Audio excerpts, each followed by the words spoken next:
Welcome to What If I Don't Like It? I'm your host, Katie Baldessaro, and this episode we're talking with graphic designer, cinephile, podcast guest extraordinaire, and friend of the show, Brett Kelley, about the 2007 Western thriller, There Will Be Blood. Welcome to episode 20. We are officially in our 20s. Soon we will be allowed to drink, I guess. One more episode.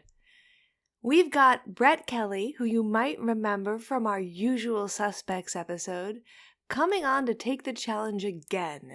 This time we'll be talking about the 2007 Western thriller, There Will Be Blood. I emphasize Western thriller because in talking to Brett about this movie, we both weren't entirely sure what the category for it actually would be. We fumbled around in historical drama. I felt like epic American cinema, but that's also not really a category of film. It's kind of like an award you get for having a really good film. It is a Western. Yes, it is set in California in the turn of the 1900s during the kind of gold rush and the Teapot Dome scandal. But it's not what you really think of when people say the word Western. You think of cowboys, you think of, well, you do think of good versus evil, and there is a lot of looking at that and looking at character studies, which I do think you get in Westerns. The thriller aspect, again, I guess it is as much a thriller as it is a Western with regards to what your expectations of those categories are. If you took a look at Brett and you saw him in his day-to-day life, you would kind of think this guy was probably an extra on There Will Be Blood. So to find out that he hadn't seen it, well, that was kind of interesting for me, and I definitely go into all of the multitude of reasons as to why I think it is a great film for him to see in part one.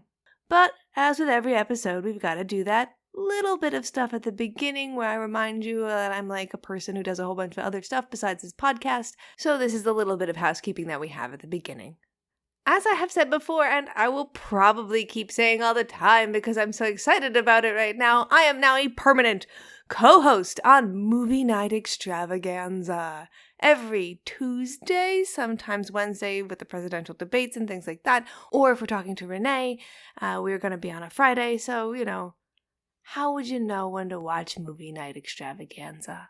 Well, follow us on social media. We've got a TikTok now. We've got an Instagram now. We're putting a lot of effort into it, so it would really mean a lot to me if you went and you gave us a follow. You could stay in contact with a lot of the stuff that I am doing by getting on there. It's going to be in the liner notes, but if you want to know right now, it's Movie Night Extra on TikTok, and it's Movie Night Extravaganza on Instagram. If you're following me, Movie Runtime on TikTok, or Little Deadly Creature on Instagram, or Movie Runtime on YouTube, they're Movie Night Extravaganza on YouTube. You're going to see that link in the bio. I'm going to get you to Movie Night Extravaganza via that. There are many, many ways to get to Rome. Just get there, and when you get there, like and subscribe, I guess. I feel a little dirty saying that. But still, a lot of great content coming out. I'm so excited. We are about to talk about a movie that is very crucial and influential to Christina Oakes, who is one of our co-hosts. We're going to talk about Whatever Happened to Baby Jane, and that is going to be this coming Tuesday. So this is going to come out on the 15th, which is a Sunday. And you're going to look at the 17th. That's when we will be going live at 8 p.m. and talking about that fantastic film. The director of it is also a very influential director to Forrest Miller, the other co-host of Movie Night Extravaganza. So this is a real weighty episode for us. Unfortunately, Conan Neutron won't be on that episode because he is on tour. And if you're not following Conan Neutron on the social media, get with it. I don't know what to tell you besides that, because it's got a fantastic band called Conan Neutron and the Secret Friends. They're on tour. They might be on tour right near you right now, and you don't even know. But following those liner notes, going to Movie Night Extravaganza, going and checking out his podcast, Protonic Reversal, you're going to hear all of these goodies. And if you're following me and listening to Movie Night Extravaganza, you've met Conan, you've met Forrest, you've met Christina, you might have a parasocial relationship with them, and you want to know more about them and what they're doing. This is how you can do that.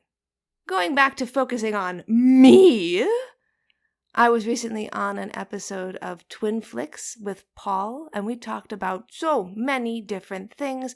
We talked about the importance of storyboarding, about how I got involved in making films, about my first film, Girl in the Basement, about just DVDs that are out right now, and about the concept of fidelity in color with regards to 4K, because that is what Paul is really all about. It's not the only thing that he's about, but it's one of the things he's very passionate about, which is 4K restoration and why he loves it.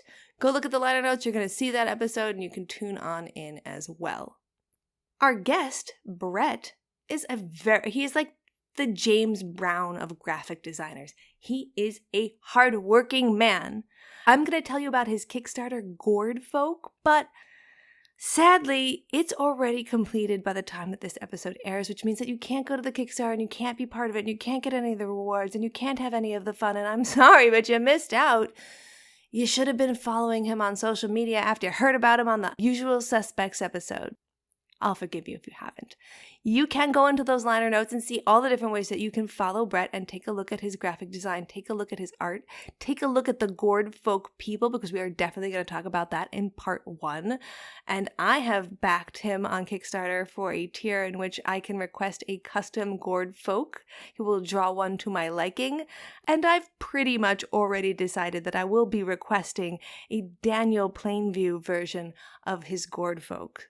Something to hang up and remember of this awesome episode we did together. To follow Brett and to get up to date with all of the things that he is doing, wonderful ways to follow him on Instagram. His name is BK Artworks, the letter B, the letter K, Artworks, on Instagram. And you can see his Kickstarter there. You can see his awesome pins. You can see the design that he did for the recent RPM Fest. You can see the book that he did to commemorate Gourd Folk from last year. It's volume 1. Tons and tons of awesome, fun, fantastic drawings that are available to take a peek at right now. He is also the artwork of Brett Kelley, Kelley, on Facebook, and that's another great place to go and stay up to date with him. Get all of the information about what he's doing, where he's going, where you can see him. He's often at places. He's a physical human being you can see in real life at events. I know, it's very strange. But if you like listening to him, you can go and see him. In fact, he's going to be part of a thing called Monster 5. Monsters. It might be like a Mithrigan kind of thing, where the 5 makes the plural at the end of the word, but it's like Monsters or Monster 5. Final Destination might be another version of it. I digress.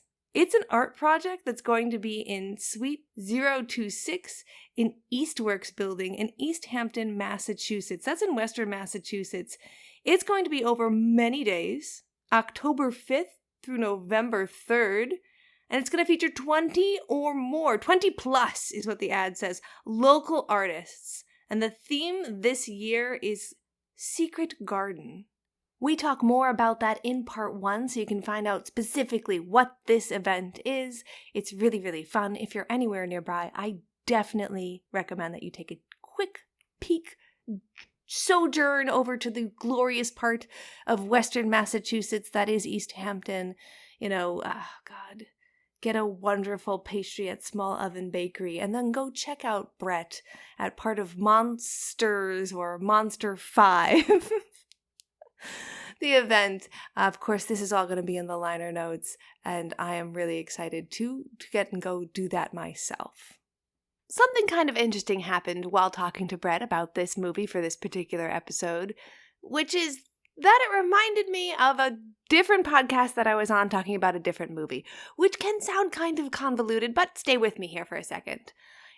In talking to Brett about interpretations of this movie, why we come to this movie, why I even asked him to come on and talk to me about movies, not even just this movie in general, I realized that I am kind of gearing this podcast towards something that you will see in the film Ravenous. And if you don't know, I was recently on Movie Night Extravaganza because I am a new permanent co-host. And they let me come on and pick a film for my first gig that was very important to me as a filmmaker and as someone who wanted to decide to do this with part of my life. It is very hard to do, so you really have to want to do this. Ravenous is definitely that film for me, and part of that is the soundtrack. Now, if you listened to the Movie Night Extravaganza podcast, we talked about the soundtrack a lot because it really has an effect on the overall feel of the film. It is done by Damien Albarn and Michael Nyman. Albarn you might know from Blur or from Gorillaz. Michael Nyman you might know from literally everything and anything. He's a film composer, a regular composer, a music god. It's just so many credits if you try and look it up, and I encourage you to do if you want to. But the music from The Piano, for example, is going to also be by him. So, a lot of heavy-hitting weight there. What Albarn and Nyman did together on this film is they composed the arrangements for basically the entire film, but I'm specifically focusing in on the Hail Columbia, Noises Off, and Welcome to Fort Spencer arrangements. These were written for and performed by something called Foster's Social Orchestra. Now, that is a group of non-musician artists that Nyman assembled under the inspiration of the Portsmouth Sinfonia. What's the Portsmouth Sinfonia? Well, they are an English orchestra founded by a group of students at Portsmouth School of Art in 1970. The Sinfonia was generally open to anyone, and that ended up drawing a lot of players who were either people without any musical training, or if they were musicians, they wanted to play an instrument that was entirely new to them. Now, this orchestra actually started off as like a one-off, tongue-in-cheek performance art ensemble that became a cultural phenomenon and has I think it existed for about 10 years and had concerts, record albums. They even made a documentary about it that you can watch if you'd like to. And if you're listening to this, you probably do like documentaries, so you can go check it out. It is a BBC Radio 4 documentary. It's from 2011, and it's presented by Joe Loyne Jenkins, and it's part of the In Living Memory series.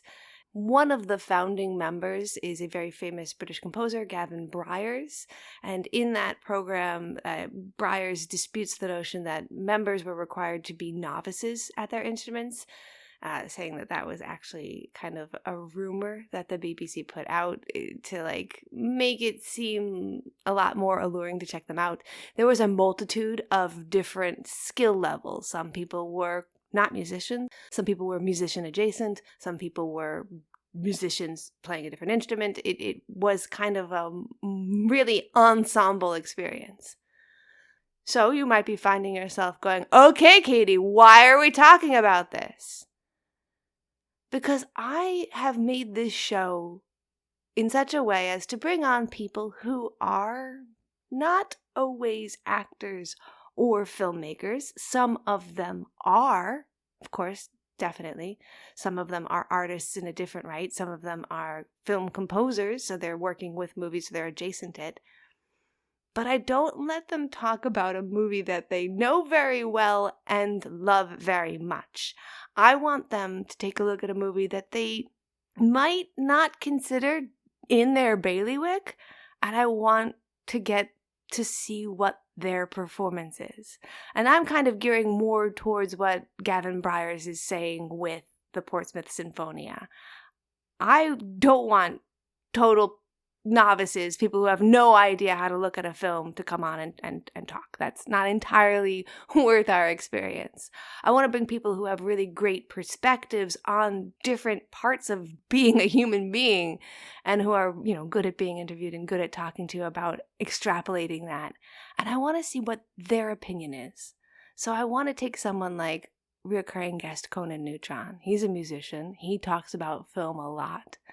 And, his major instrument is the guitar. And I'm kind of curious, what if I gave that guy a melodica? He's very cogent on the guitar. I bet I can still get something fucking interesting on a different instrument. And today I have Brett, who is a graphic artist, someone who works with paper usually, although he does also work digitally. But he works in a medium of making images. And this film is so deeply geared towards images. Our conversation is a lot about images, the ability to hold an image in your mind. So it feels like this is a really great person to get in here and a really interesting conversation to have, because there are so many conversations about this film. I'm going to be honest, I'm indulging myself and the fact that Brett hasn't seen this in talking about a movie that there is a lot of discourse about. You can go 25-minute long YouTube clips of people breaking down individual scenes. This podcast, we're going to do some of that. Of course, we're going to talk about that. But we're also going to really focus in about the context of criticism of a film like this, how you exist as a person looking at it and how it affects you. So, a little bit more focused, and I want to say different, but actually what I'm realizing is this is the heart of what I am doing with this podcast.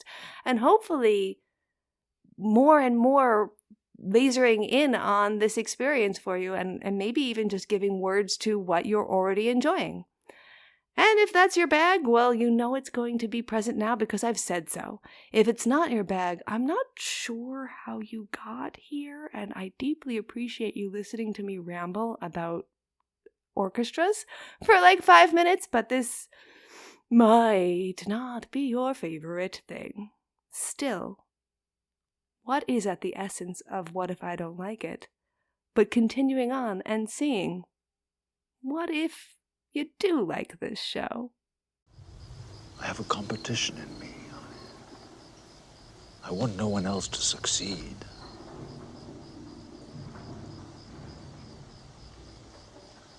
I hate most people. Oh, fuck, what episode is it? I keep having this problem. Okay, it's 19 was the one that we just did, and this is okay, so I might just leave this in. Welcome to episode 20, probably. Yeah. We're here with a guest that we have had on before to take the challenge again. It is Brett Kelley, and he is here to talk about a film that I am so excited for, There Will Be Blood. Hey, good to see you. Good to have you back. Good to be back. There we go. That's the word I was looking for. This is the goofiest intro ever. We don't know the episode number. You're in welcoming me back. It's fine. Yeah. Well, I probably just because what? Hey everybody, welcome to the show. It's me. It's Brett the guest. Again. The guest. Can you imagine if I just take over the episode for no good reason? That would be ridiculous. But yeah, deja vu back for number 2. Happy to be back again. Talking with you because I always love talking to you. So yeah. Absolutely. Although there are, if another podcaster comes on the show, like we had Conan come on and I watched a movie that he had watched already, and I was fully willing to just be like, it's your show now, bitch.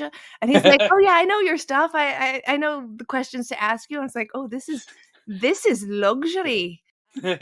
Look at you. You're the host now. Yes, he listens to the show, so he'll get he does admit to get the thrill to hear his name. Everyone, Conan Neutron, go see his stuff. Go listen to it.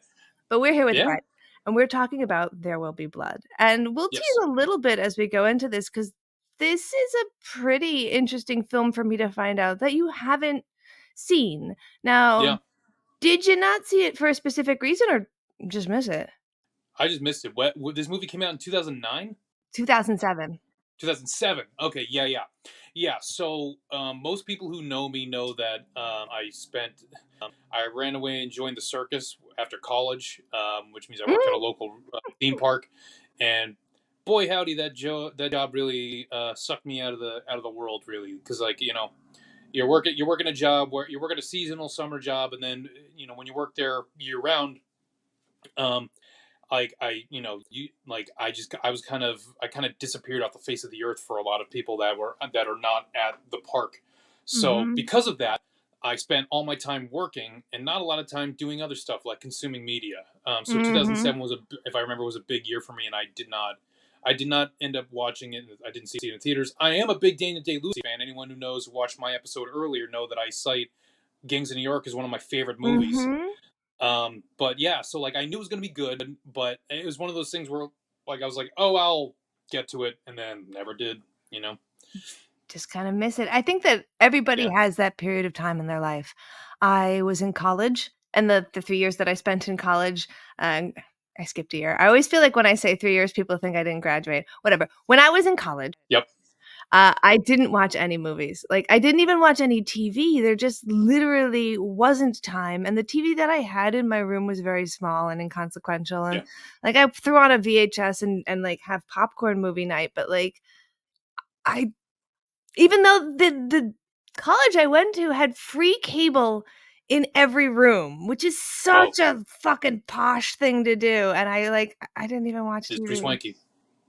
Yeah. No, I'm the same. Like I was too busy focusing on drawing and stuff. Yeah. Yeah. So, Gangs of New York is a very stylized period piece with Daniel Day-Lewis, Yeah. and Daniel Day-Lewis is very good in a period piece. We do know that. Yeah. So, it's a Oh yeah. similar kind of feeling, although it's a little less period piecey. The costumes just aren't Sure. so much. I mean, it clearly is dated. Well, it's like Dust Bowl era. Yeah. Yeah, exactly. I can only imagine. Yeah, I can only imagine that in the process of filming this movie, Daniel Day Lewis just founded his own oil field. It also has the feeling like on The Big Lebowski, much of the clothing that, the dude is wearing is just actually Bridges' real clothing. Like, he had the jelly shoes, he had that's just his shirt that he wore to set. There is a Awesome. certain amount of this where you're like, "Is that just what Daniel Day-Lewis wears in his day-to-day life? Because he looks Yeah. good in it, and it fits him in a way that it shouldn't fit anyone of our era." Right. Fair. Yeah. Yeah, and the Oh, facial hair, there's a lot of crazy facial hair in this too, which I know that, Alex did mustache competitions. Did you ever do beard or mustache competitions? I was highly encouraged and coerced into participating in facial hair competitions, but I never did. Okay. Once again, it was one of those things where like I just didn't have the time for Mhm. it, and like my beard is very. Um, I never I never admittedly I never got that far into like beard maintenance or like presentation wise. Like it, Mhm. I took care of it obviously, and like actually, funny enough, we're talking about my beard right above my shoulder. You can see that is a caricature that Patrick Quirk drew of me Ah, when I was at McLadden's in downtown Northampton randomly in like 2016. So that is an accurate depiction of how big my beard was at one point in time. Uh, so yeah, quite long. You had, like, the very yeah, long wizard beard. yeah, yeah. It became cartoonish and problematic in way that it used to get stuck in things that normally facial hair does not get stuck in. Yeah. So I really had to kind of bite the bullet and take that out in the pandemic years. Oh, man. It is coming. I'm slowly growing it back though. This is like maybe a month. I don't remember Jeez. something. It goes back Yeah, fast. yeah. Yeah, it goes back fast. I think I can get an inch a month at this point. But in any event, yeah, never. I was scouted for competitions and like like yeah, that's a fun thing for all you for tips for men out there. Making a very obscure reference, Corators podcast. Tips for men: if you grow a beard, if it gets long enough, people will just come up to you with beards and will invite you to join beard and mustache clubs. So Yes. they always have that to look forward to. If you're like, is this going to be worth it? You're like, yeah, you get invited to the super secret clubs that you didn't know existed, where you just hang out with a bunch of people, and then we exchange stories about when we were accidentally profiled to be horrible, bad people. Yes. Well, it's as you get older and you get out of college, one of the first things you find is that, like, the only people you can make friends with are at work, and you're like, "How do I meet people?" So, Yeah, grow a beard, instant friends? yeah. That's fucking easy. I had some fun conversations with folks like that. But yeah, not to bring us back, but yeah. So I did it's kind of like I knew I think it might have been part of it that drew me away from like having the need to see There Will Be Blood, because I was like, oh, it's a mustachio Daniel Day Lewis. Well, I've seen that already. Mhm. So that's probably part of it why I didn't come back to revisit it. Well, I had it on my to do list too, but this might actually be more interesting commentary in terms of like how movies and culture change and shift over time. Hmm, Where it's like, because I'm not completely unaware of There Will Be Blood. I am very much aware of the memes. of course. But the problem is that if you experience the memes before a movie, you are Ooh. immediately going to have a hardwired. You are going to have a I would imagine, a wildly different impression on what the movie is. You know Okay. what I mean? When because I'm imagining, because like we've said, we've sung his praises, but I'll do it again. Daniel Lewis does great movies. Yes. He's a great actor, Mhm. phenomenal actor, method Mhm. actor. Like he's so much so that he was the subject of a stereotypical archetype of a character in Tropic Thunder, as we all remember, Yes. played by Robert Downey Jr. So, so like I knew that the movie, I knew that the movie was gonna be good, but after enough time where all of a sudden you see the moves like I take your milkshake, getting all those really important moments out of context and having those contexts be then recontextualized into things that have nothing to do with the movie over a period of time, it will absolutely like mar your impression of a film before you go see it, like without question. So much so, I actually never really thought about that because that scene, out of context, how do you understand what is going? It's too absurd, it's too funny. Can I Yeah. ask really quickly, what do you think the movie is about? I know a little bit. I think even as a knee, I'll even do this as a knee jerk. I'm thinking back to like I'm trying to answer it, pulling back information, but I'll forego that and just go by my gut reaction. A dairy farmer makes a milkshake. No, sorry. Yeah, yeah. He's a surly ice cream aficionado Yes. out in the Dust Bowl area in Yes. Kansas. No, I think he's kind of like I believe he's a guy that funds an oil field. Mhm. I think, but I don't know much about it outside of that. It's just a biopic. And actually, what prompted us to even have this conversation, which led to the recording of this podcast, was that I sent you a TikTok of someone breaking down the character, and that breakdown had me go, "Oh wow, I think I might have missed something big by not watching this movie then." Because like if you remember, like way back, like it was a we're going back a ways. It's probably a few months ago before I got swept up in all the stuff I'm dealing with right Mhm. now. But like right now, I think like and it wasn't even anything catastrophic. Like it didn't spoil the movie at all. It just kind of provided an insight on the character. It explained like how the movie is functional and how it is successful and how it if it was done in any other way it might not have been as successful. So that immediately was like, oh, okay, so maybe that movie is actually a bigger deal than I gave it Mhm. credit for. So that's and lo and behold, here we are. Yeah. Which makes sense. Of course, it's going to be the character breakdown and the character dissection in Daniel Day Lewis movies. The thing that makes you realize that it's like a profound movie. Even though if it was done in any other situation, it would not have had the same impact on it as it might have for other people. Absolutely. But it was about like a thorough examination of the type of person that Daniel Day Lewis was playing and how his interactions with the world kind of dictate how the events in the movie play out, and how that is really the thing that you really want to pay attention to while watching the movie, as opposed to being like watching it being like, oh, it was A, B, and C. Yes. You really want to watch it as a dress down and almost like a map of some sorts, of like a personality map of like the type of archetype that you deal with. And I found that far more fascinating, just because I mean, if basing on on like that 60-second breakdown that I saw, I was like, oh, this is really interesting and can actually serve as even like a roadmap for people now, because I'm sure in this world there are plenty other people that are like that character that exists in There Will Be Blood, but just to different extremes and different situations. So I was like, all right, now you hook me. Now I have to see this movie. So I think yeah, if you just read the synopsis for this film, it is not a very, like, it just tells you what happens. Like, for yeah. example, the synopsis. Ruthless silver miner turned oil prospector Daniel Plainview moves to oil-rich California. Using his adopted son, HW, to project a trustworthy family man image, Plainview cons local landowners into selling him valuable properties for a pittance. However, local preacher Eli Sunday suspects Plainview's motives and intentions, starting a slow-burning feud that threatens both their lives. Oh, It also tells you, like, if you like this, go watch No Country for Old Men or Gangs of New York or, what's mm. the last one? The Assassination of Jesse James. That one's a good one too. This is listed as a Oh, Western thriller, and it's kind okay. of like Western light thriller light, maybe, and not Mhm. really what you think of either of those things, but Yeah. definitely a look at two people who might be more similar than you think, kind of like Heat, where you're like, oh, we have these two dueling Mhm. characters who may just be sides of the same coin. Remember, I haven't watched Heat yet. Oh, yes! Oh, again, the whole podcast just becomes Heat. Have you seen the original Killer by John Woo? The Killer, yeah. Not the original, no, but I am familiar. I am aware of it. Yes. It basically is Heat as well. Many Okay. movies are just Heat, although Killer came out first, so maybe Heat Mhm. is just Killer.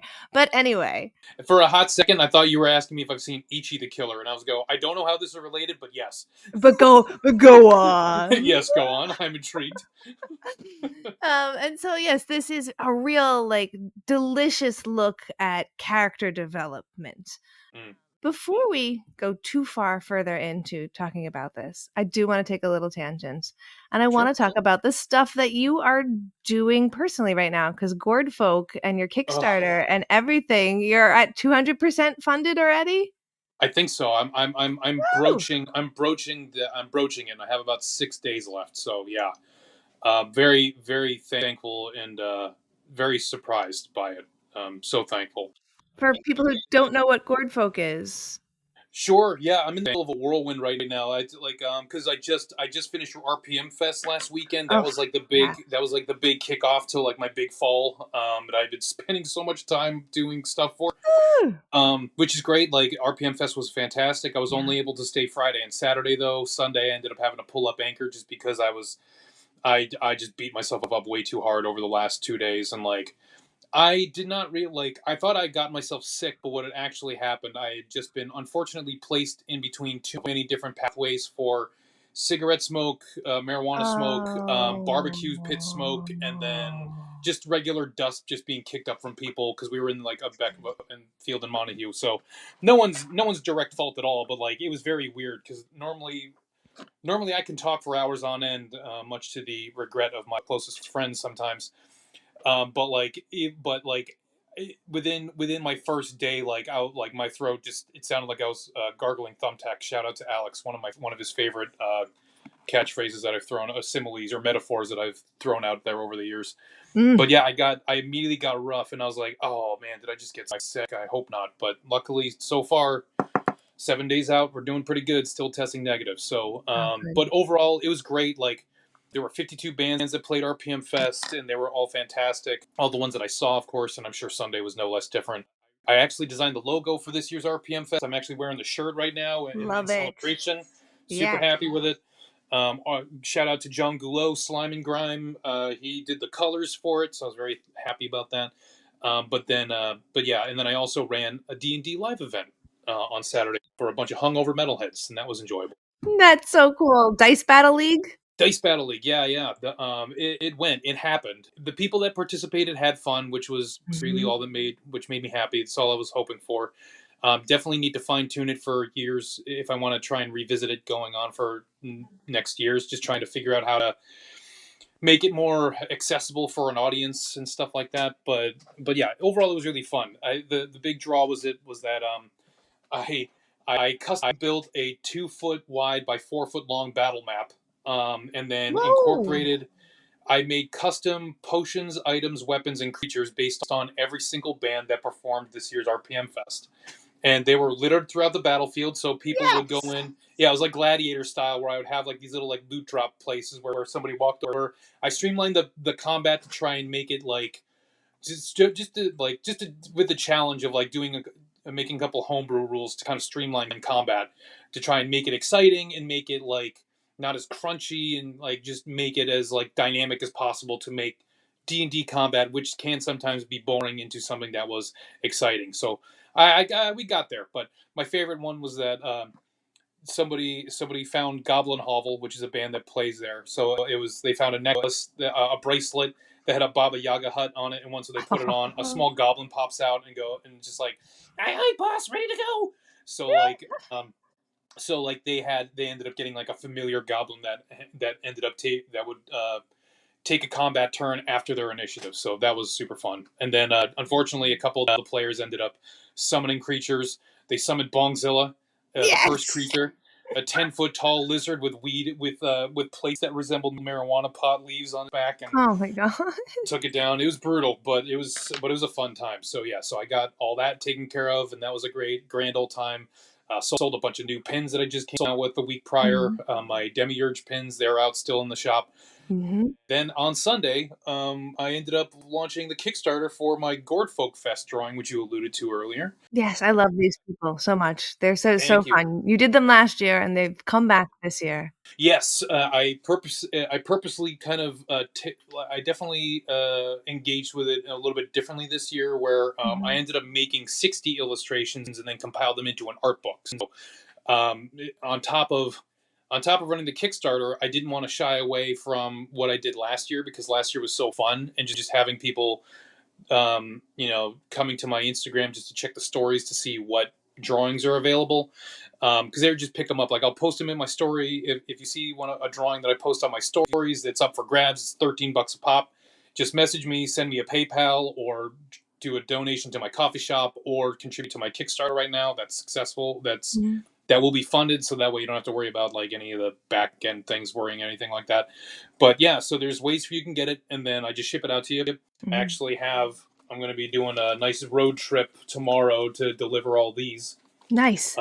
Yeah, I have 40 of them posted. I'm holding on to 20 of them because I wanted to make sure that the Kickstarter backers get to see the full book and all 60 of the illustrations before I make the entire series available. Nice. So that should be happening by the end of September, because the book's already done. Gourd Folk Fest is basically, I just draw a bunch of pictures of little pumpkin people and dressed up in little outfits and characters and costumes and stuff like that, and then I just sell them. Last year I drew 72 and sold 72 in 31 days, 40 days, because I did another batch on my birthday. It was insane. Yeah. If you wanted to get if go to the links, follow Brett online, especially on Instagram. When you see a Gourd Folk up that says it is available, if you like it, you fucking get it. Get it immediately. Yeah. There have been times where I'm like, and like seconds later, 'tis gone. 'Tis gone. So like, it's a hot commodity, my friends.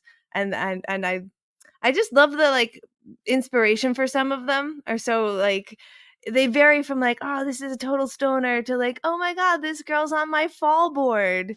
Yeah, I really wanted to expand the brand a little bit, because one of the fun things that made it successful, I think, is that I would just do different versions. Where like last year, I would do like I did a combination of things. I did one that was like, oh, I want to draw like cutesy, like fall, like comfy, cozy, like Gourd Folk. So you'd have them like with a coffee mug, with with a scarf, and like they have a little like nice little knit wool hat, and there's like leaves falling, and they're really happy looking.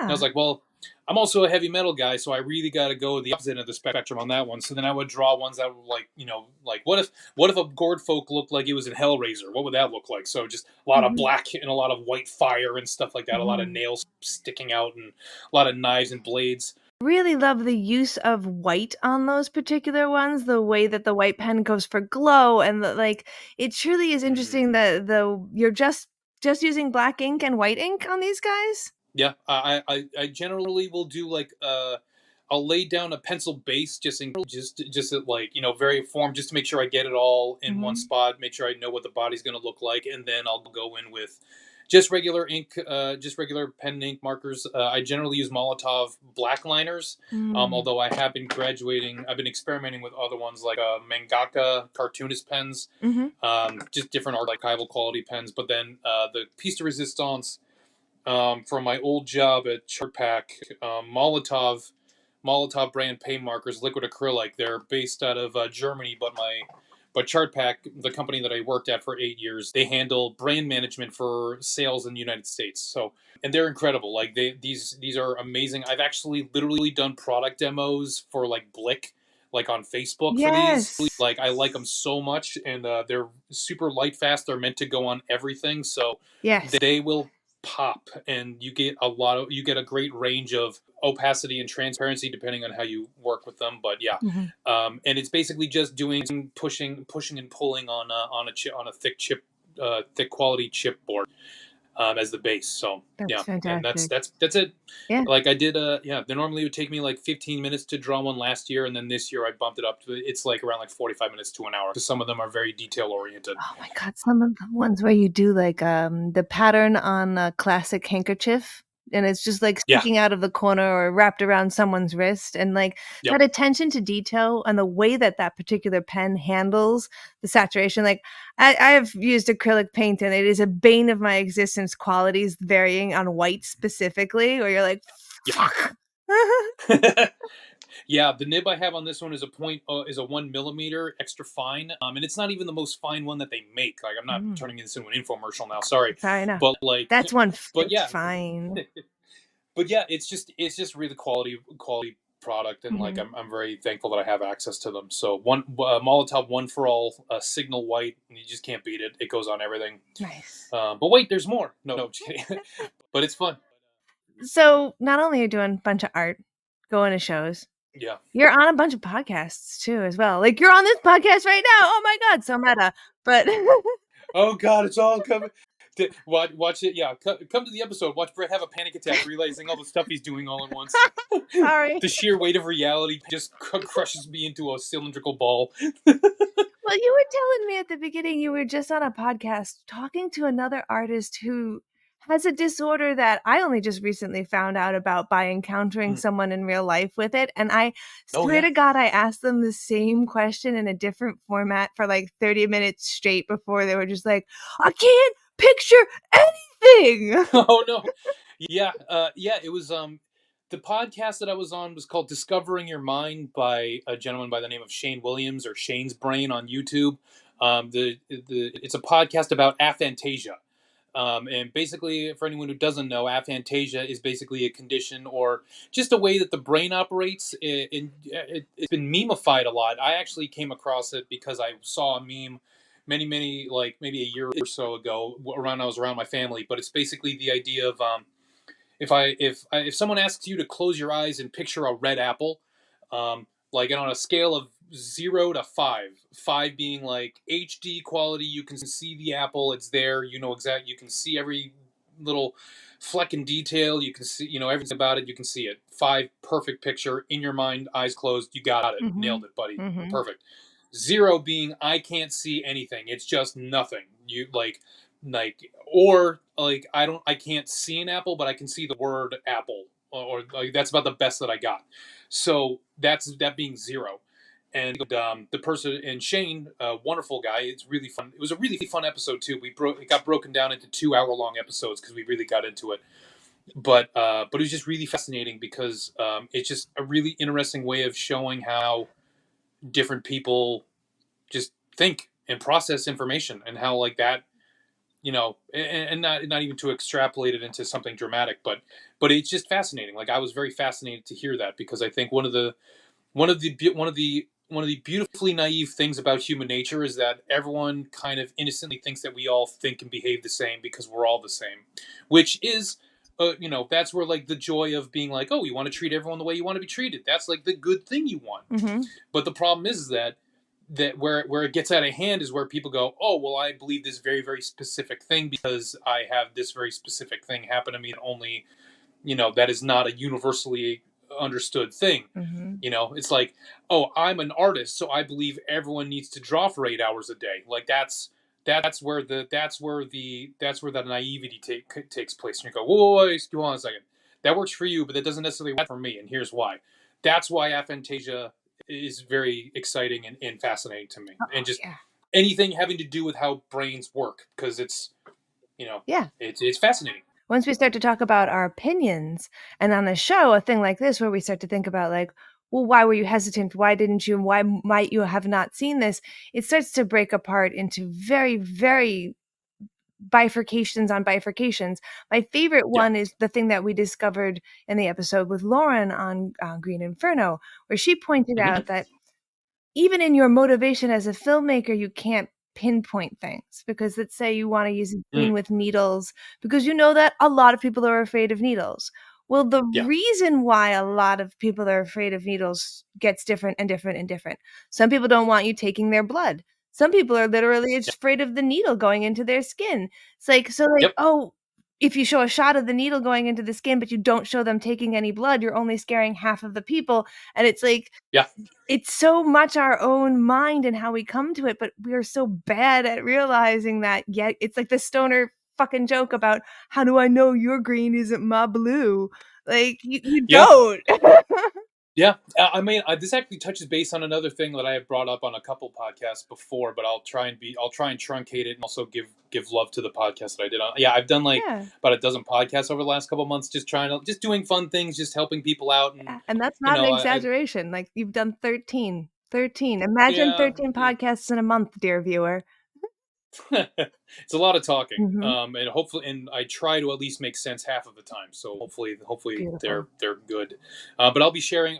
Most of them actually haven't even come out yet. Like, so the ones that have come out, I'm going to be slowly sharing with and rolling out soon. Like as an example, the aphantasia podcast I talked about, Mhm. that's out. So I'm going to be I should be sharing that in my socials eventually, Mhm. over the next couple of days, once when everything settles down and I'm done with all the other stuff. Because Yeah. because even like RPM Fest is done, but on September 1st, I'm tabling at Comics and More for Batman Day. So I'm Oh, doing a bunch of nice. illustrations of Batman and like the Batman Rogues Gallery, because it's Batman's birthday or Batman anniversary, if you will. Mhm. So and Batman will be there. So if you got family and kids, you want to hang out with Batman. Very cool. He can talk to you, and like I'm pretty good friends with Batman, so pretty good working relationship with Batman so far, in my adult career. But That's a it should be big fun. flex, okay? That is a big Yeah, flex. I don't know many people who can say that. Like, I don't care who the hell it's a you fun. know at Yeah, Netflix. Are you a friend well, of Batman? yeah. It's a funny thing to say, because people who know why I can say that know why it's very funny that I say that. If you don't, then you're like, what the heck? What the hell's wrong with this guy? But no, it's just, yeah. I worked at an amusement park that worked at an amusement park that worked with Batman. So I worked with Batman a lot. And I got blown up by Batman 5 times a day back in the day, and then I used to help him out. Well, not help him out directly, but I used to make sure that he had a marker to sign stuff for people, or sometimes I would help Robin or other heroes or villains depending on the day. And wink, wink, nudge, nudge. Yes, general goonery. Yeah, exactly. Yeah, back when I didn't have a beard and I didn't have to shave twice a day to maintain a clean shaven appearance. Um, but yeah, so that's coming up next on the calendar, and then on October 5th, Monster Arts Project 5 is launching at East Hampton and East Works. That looks so cool. I am definitely gonna get to that. That looks wonderful. Sloan Tomlinson is back. Really good dude. He and Ethan, thank you, Ethan and Sloan. I just thanked myself. Why did I do that? Anyway, so Ethan and Sloan I didn't even notice. are, yeah. I just had to thank myself because I'm so used to having other people have to correct me that it's knee jerk reaction. I'm like, thank you for correcting me. I'm sorry. You know what? You got to give self love when you can take Hey, it. You know, it's accept it when you give it. and also I feel like Uh, we're both running our own brand so hard to try and get stuff going that you're like, oh, I am my own personal assistant. Thanks for that. yeah, yeah, Thanks, pretty much. internal brain assistance. Yeah, I asked for a coffee. You gave me a beer. Well, I'll work with it. No.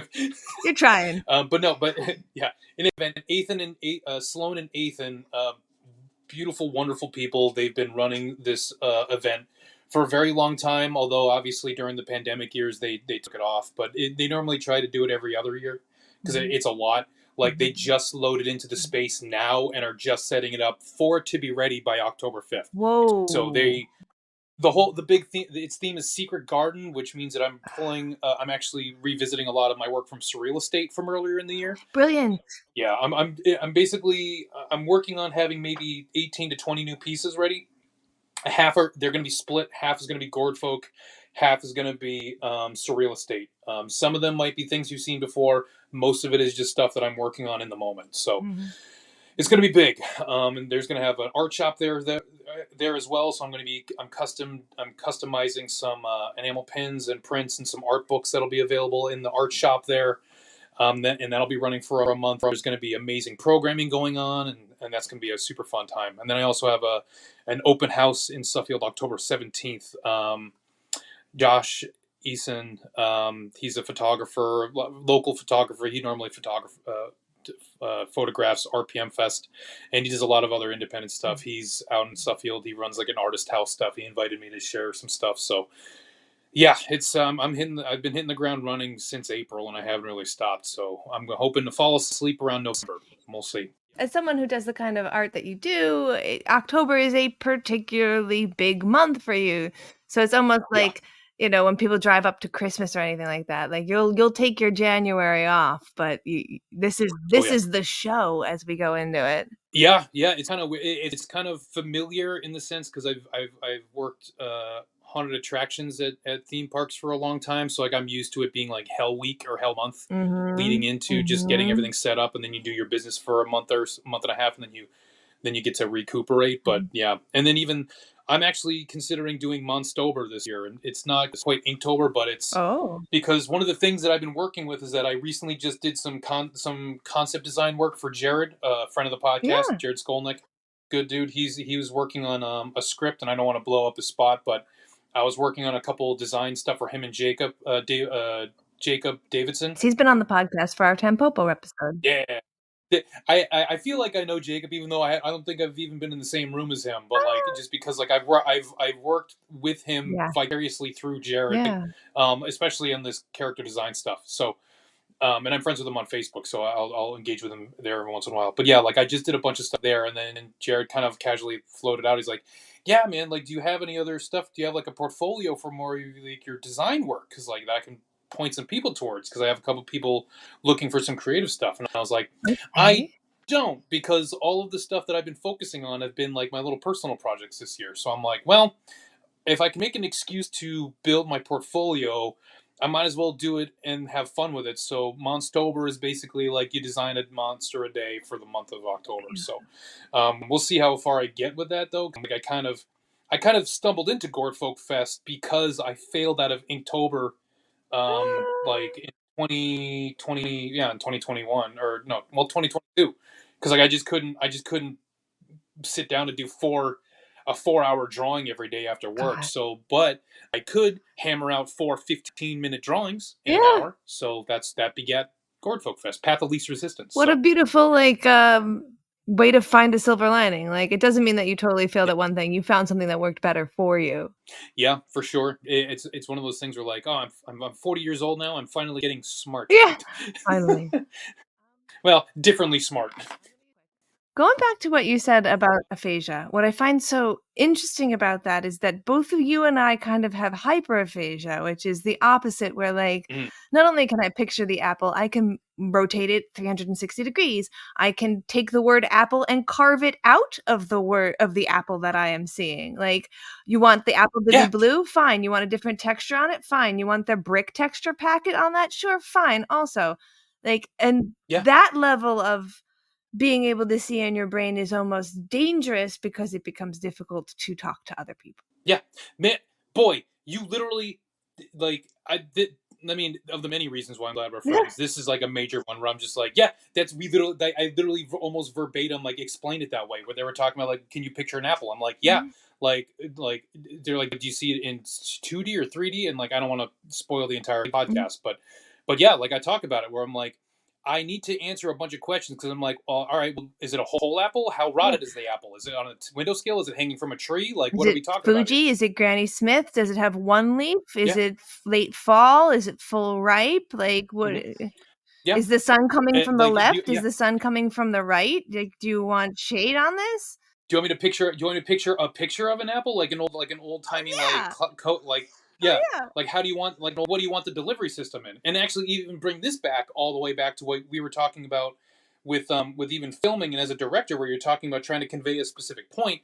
Is that awareness and self awareness is so key.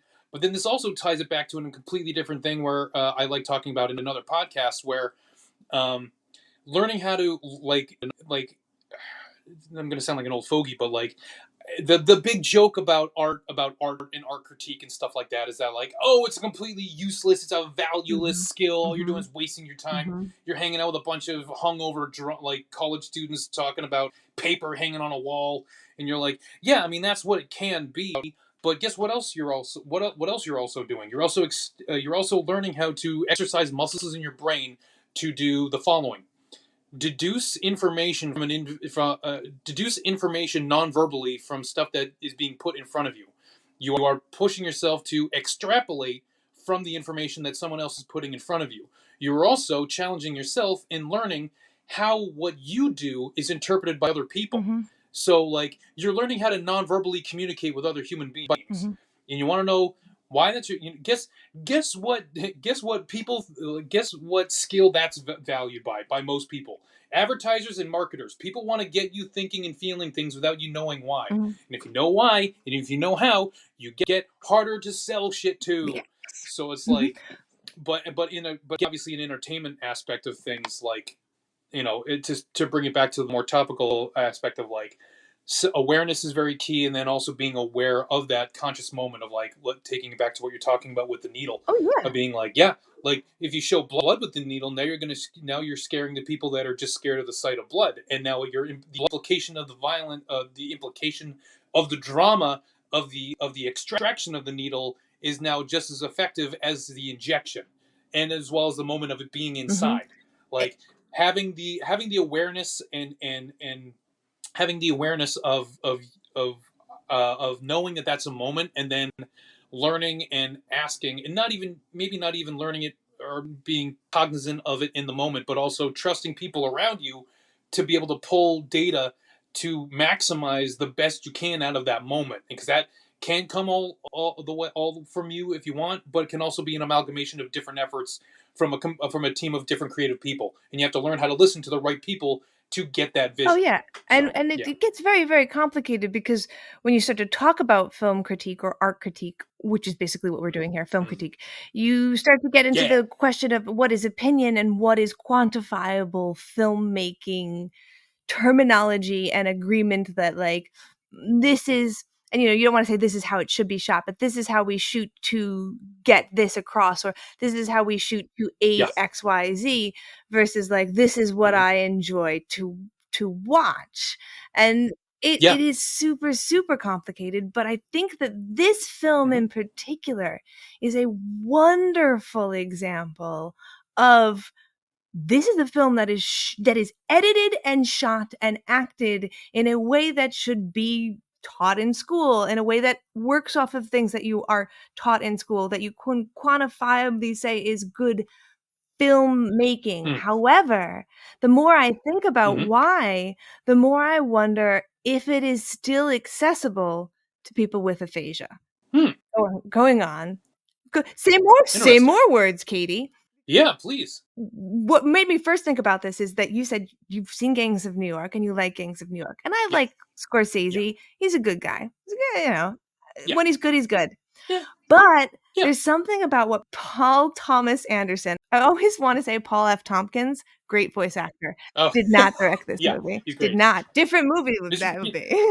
Mr. Peanut Butter in Gangs of New York. What? No, Paul Thomas Anderson, who, some of his stuff I don't entirely like, but he did Boogie Nights and Punch Drunk Love and Licorice Pizza, Yep. to name just a few, is so much thought into the way that this film is edited. It has some of the longest takes of any film of our time period, because there's a wonderful Whoa. website called Cinemetrics, which will be in the liner notes, which Nice. just does data Cool. about movies. And they have a wonderful plot graph showing that the average length of film shots has shrunk since as time progresses. And if you just watch the Michael Yeah. Bay documentary, you definitely know that, like, it was like 2 or 3 seconds of every shot I actually threw up and couldn't make it more than 5 minutes. Yeah. Well, it's like it's the joke of, like, oh, we need to shoot Liam Neeson hopping a fence and Taken. Okay, we're gonna do 18 jump cuts. Yes. Like, and that's just what's gonna happen. And you're like, oh, okay. I mean, I get it, but also, So what they wind up doing in this, 'cause I want to tell you to look for this because you can still totally watch the movie, and as someone who I feel like is so visually aware of what is happening and as an artist, you're gonna notice this right away, but maybe not have the words for it. sure. They do single long take shots, but in those shots they stop and frame something, and then they move Hmm. on, and then they frame it, and then they move on. Interesting. So the single take is like 15, 45 seconds, but you get these feelings like there were edits, but there weren't edits. It was continuous. Oh. So when you do get your edits and you do get your cuts, they feel purposeful. It feels like, hey guys, this is a masterclass on editing, when to edit, why to edit, how to talk to the audience with your edit, as opposed to just be like, I Right. guess the next person is talking. I guess we'll cut, you know? Editing for efficiency for the sake of the plot, but then there's also editing with the style of setting the tone Mhm. and making Mhm. the environment part of the character that's in the film, that type of Mhm. deal. Yeah, yeah. Plus the longer shots let Daniel Day-Lewis go to fucking town. I bet. Yeah. That he Yeah, just I'm sure. fills the scenes and the colors. So there's a lot here, I think, for an artist to appreciate. And it's so funny because I think of Gangs of New York as being more saturated, but I think of There Will Be Mm. Blood as being more. There's a wonderful page that I follow. It's called Every Frame a Painting. Oh yeah, yeah, yeah. I think of it how like, oh Jesus fucking Christ, every single one of these frames could have been painted and in any museum, and I would just be like, yeah, this is from that era.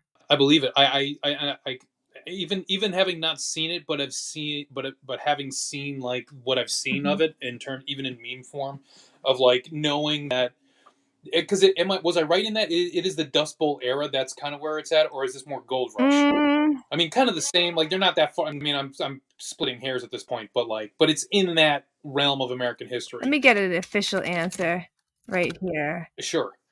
Late 19th and early 20th century between 1898 and 1927. So, Okay. Yeah, mm, that's what I was gonna say. I was like, because I can't imagine we're gonna be that granular where you're like, I'm sorry, you said you thought it was 1933, 1922. Sorry, it's a no cookie for you. I drink your milk.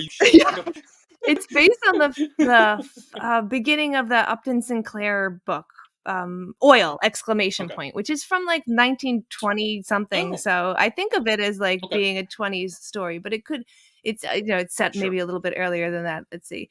Wikipedia says it is officially 1989, and sorry, Wikipedia says it is officially Wow. 1898 in this movie.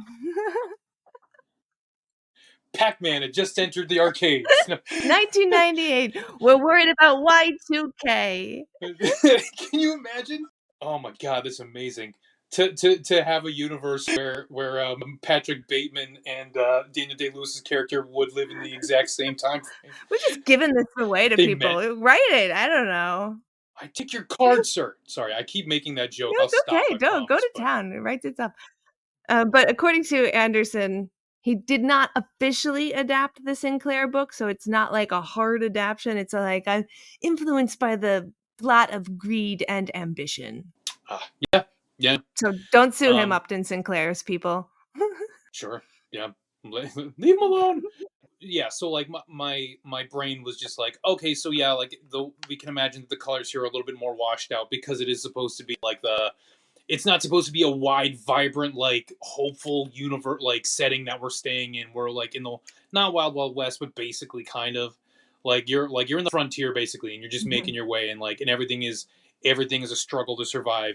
I can't imagine there being a lot of bright, happy blues and greens to really offset the mood of the scenes and No, whatnot. no. So, It's more gonna play with like honestly, it does what your gourd folk do. oh, It plays with use of light and dark and the hey, addition of those where and on the character. So you're a key artist to be talking about this film in my period. awesome. Yeah, and Oh, the Dust Bowl I guess is a little bit later, but it does really feel like when you think about the American Dust Bowl color palette from artists, it does it yeah, hits that in my opinion. Sue us if you cool. need to, if you're listening to this and you're mad. That's fine. You can go ahead and try and sue me. I sue myself every other year just to see if I To have see any money, anybody. and I don't. And the answer, still no. Still no. Nope, because like yeah, like would you have a Kickstarter that's really successful? I'm like it's fine. I'm all that money I'm making is going right into the product, so I'm not keeping any of that. I'm an independent artist. I don't. The problem with being an independent artist is that you get raked over the coals on taxes. If you make any amount of money that you can't chalk up to of spending on your own business, then you get lit up for it. Truth. So Truth. yeah, fun life lessons in the world of Yes. American Now business. on our tangential podcast, how to not make money in art. Which is make Yeah, art. That's all exactly. we're doing it right now. Yeah, just be happy you make art. Yeah, just be happy you make art, and just hopefully people like it, and then So, question about I guess period pieces like this. Typically, do you like them? Do you stay away from them? Is there one that you think of as, like, deeply liking? Actually, that's a really interesting question and a fun one because I didn't think it was even worth bringing up in this moment just because it's kind of out of the blue, and I had a couple jokes I was going to throw Woo! out for it too, but we'll get there. Um, in terms of like historical films, yeah, I can't really say that like my movie collection is not full of a lot of Mhm. them. I do tend to lean towards the fantastical and the whimsical. I like seeing things that are more like I like seeing artistic vision. I value I value kind of the ability for film to capture things that you wouldn't normally capture in the day to day. Or even westerns. Do you have any, like, westerns that you think of? Because Sure. it's a western thriller. Yeah. You know what? I know I'm probably in the minority on this, opinion wise, but I actually did enjoy the remake of Magnificent Seven. Magnificent Seven. But I like it. But I also like it, and maybe it's just because I like it because it touches base on too many things I like. Where it's like, oh, it's like a really fun, it's a fun like group, a team thwarts unalienable odds, or at least attempts to. But it also is kind of loosely an homage to like Samurai Mhm. Seven or Mhm. Seven Samurai. Mhm. So I really enjoyed the characterizations that they had in that movie, even though I think a lot of people didn't like that it was a remake. They were like, "Why do we have to do this?" But I'm like, "But you have Denzel Washington, Chris Pratt. Oh boy, why can't I think of his name? Plays Kingpin. Why can't I think of his Vincent name? D'Onofrio? Vincent. Yes, Vincent D'Onofrio. Yep, Vincent D'Onofrio's in it. Like I mean, Ethan Hawke's in Mhm. it. There's all these like really great performances in this movie Mhm. that are really fun. Um, but yeah, but funny enough, I say all that to say that I'm really not in a I on a lark. Am I Yeah. using that term right? On, like, a I'll pretend whim, I on a am, and if I'm lark. wrong, go ahead. Yeah, yeah, on a whim. A heavy metal friend of mine was having a tag sale, and he put up a bunch of movies for like $5 a pop. So I was like, I'm gonna thumb through your list of like of this box of DVDs of movies that I haven't seen, and I'll just give it a shot. Spin the wheel. I picked up Fury, Oh! and I was like, yeah, and I was like, this movie isn't this the movie where like Shia like whittled down his tooth below the gum line because he thought it'd be good for his character. Man, this movie better be good. So I was like, yeah, so I picked it up, and like honestly, it's been like my big rewatch movie when I'm doing other stuff. Like Nice. it's fine. It's like I liken it to being like it's kind of like Training Day with Yeah, tanks. that's literally my review on Letterboxd is Are you serious? my review on Letterboxd is I watched Fury, having not known who directed it at all, and I went, "Man, this Yep. really feels like a," and then I looked at it and I was like, "Oh, yes. Yes, the guy who did Training Day, and it's totally Training Day in tanks." Not that there's anything wrong with that, it just is. No, Training Day is a magnificent movie. Anyone that compares it to Training Day, that's a good movie to be associated with. But yeah, but yeah, that makes perfect sense. That once again another reason, like, yay, we're friends, we think alike. But it was, it was a movie it's a movie. It's a movie that movies I really hard. totally It's watched good. it on a lark as well and was like, "Movied. Yeah, Yeah, I was yeah." like, I'm glad I own this now too. On top of that, even though like if anything, like honestly, I did worry because I still kind of like have an axe to grind with Shia just because of like I have my grievances of like stuff that he's made in the past. Although I know he's atoned for it, he's done grown up and da da da da. But I'm just still like, man, you could have just given Daniel Klaus some money, or like you could have given a credit for taking that movie, man. Why'd you have to be funkster about it? I don't even know if I don't know where that term came from, but I don't know why he became such a butthead about it. But in any event, I've actually, and that even brings to mind where I was like, I would love to be able to return the favor and try and introduce you to a movie that you might not like, but I Ooh. don't think your movie catalog is just sheer volumes larger than mine. That I don't think I have a movie that you haven't watched that you might not like that might subvert your It's expectations. surprising, I think of that sometimes too, and then someone will usually it's Scott, he'll be like, "Do you wanna watch this movie Mm. tonight?" And I'll be like, "God, no!" So, like, they're there, they're just secret. Usually they involve, um, a musical. It is really hard to get me to watch a uh, musical, but if I do like yeah. it, I will like it. I have a hard time liking it. I have a guest coming on who wanted to do horror Mm. musicals, and I had to watch 13 before I came to the one that I settled on, because we can't do Little Shop. That one's already, he's seen that one. That's the Sure. only Yeah. good one I can Okay. think of. And like, Mm. God, what a fucking shit show of films I have seen because of this episode. Like, I'm a little mad. Oh, you didn't like Repo, the genetic opera? There's a point in watching those movies where like Repo is number 10 because I've watched 9 that are so bad that I've convinced myself that maybe I just didn't remember how bad Repo was and that it truly is a fine Yeah. option. And I was like 5 minutes in before I was like, fuck again. Every once in a while, I get cocky and think I am a good goth / industrial goth, and then I come out and say like I'm really lukewarm on Repo Genetic Opera, and everyone just instantly rips my card away from me. Like, you don't get this.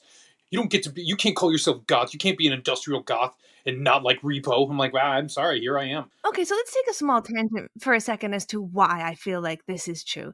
Because when you put the skin of musicals on top of anything else, what you do to the source material of music is you force the singer to sing in a way that is so over articulated that it becomes deeply disingenuous. So while I like, so like when Glee did a cover of like a heavy metal song, like part of what is good about that Mhm. song is that the original singer doesn't sing perfectly and does not enunciate every word.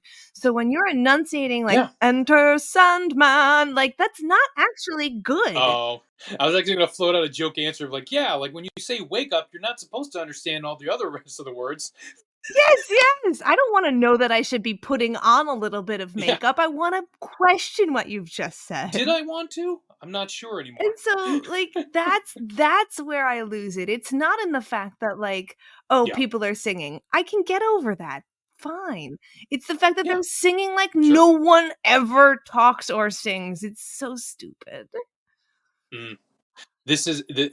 I understand completely, and then also I don't even know where I'd be able to talk to about this because it's so like random. But I don't watch a lot of musicals. The ones that I do watch are generally like Mhm. through friends, like Evil Dead the musical Oh, being a yeah. prime example from many years ago. I wish that was on tape because that would have been a good one for me to Yeah, that watch. was. There's a few that I Oh yeah, can't watch because I'm looking for a film. yeah.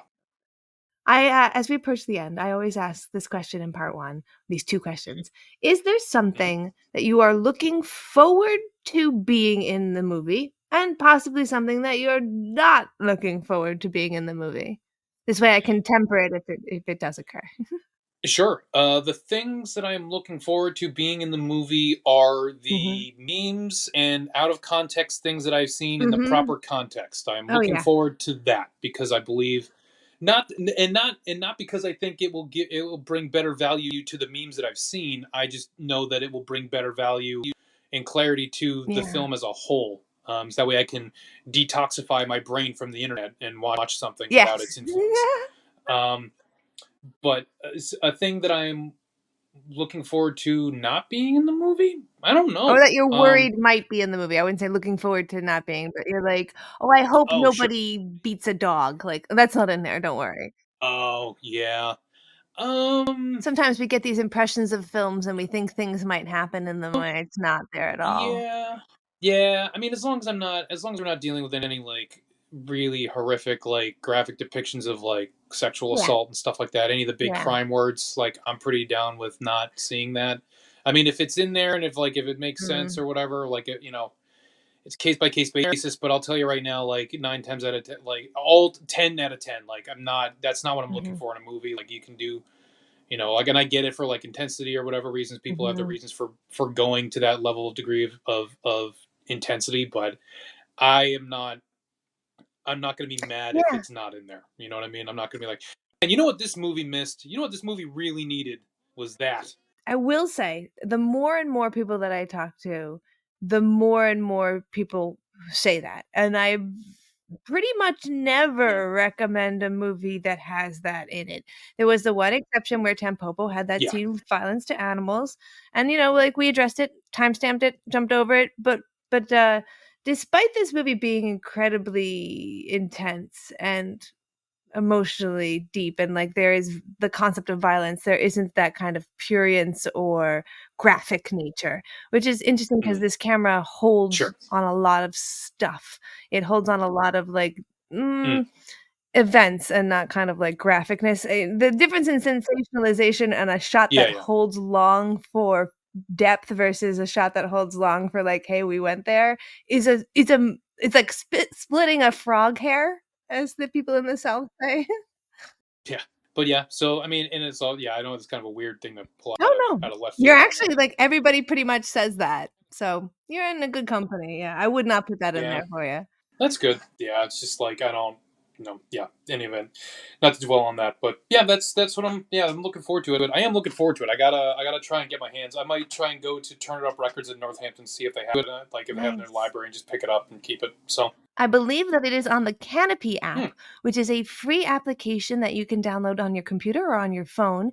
It goes on to any public library. You just need to have a library card. You get 12 credits a month, and it's usually about 2 credits to watch a feature length film or nice. 1 credit to watch a short or documentary.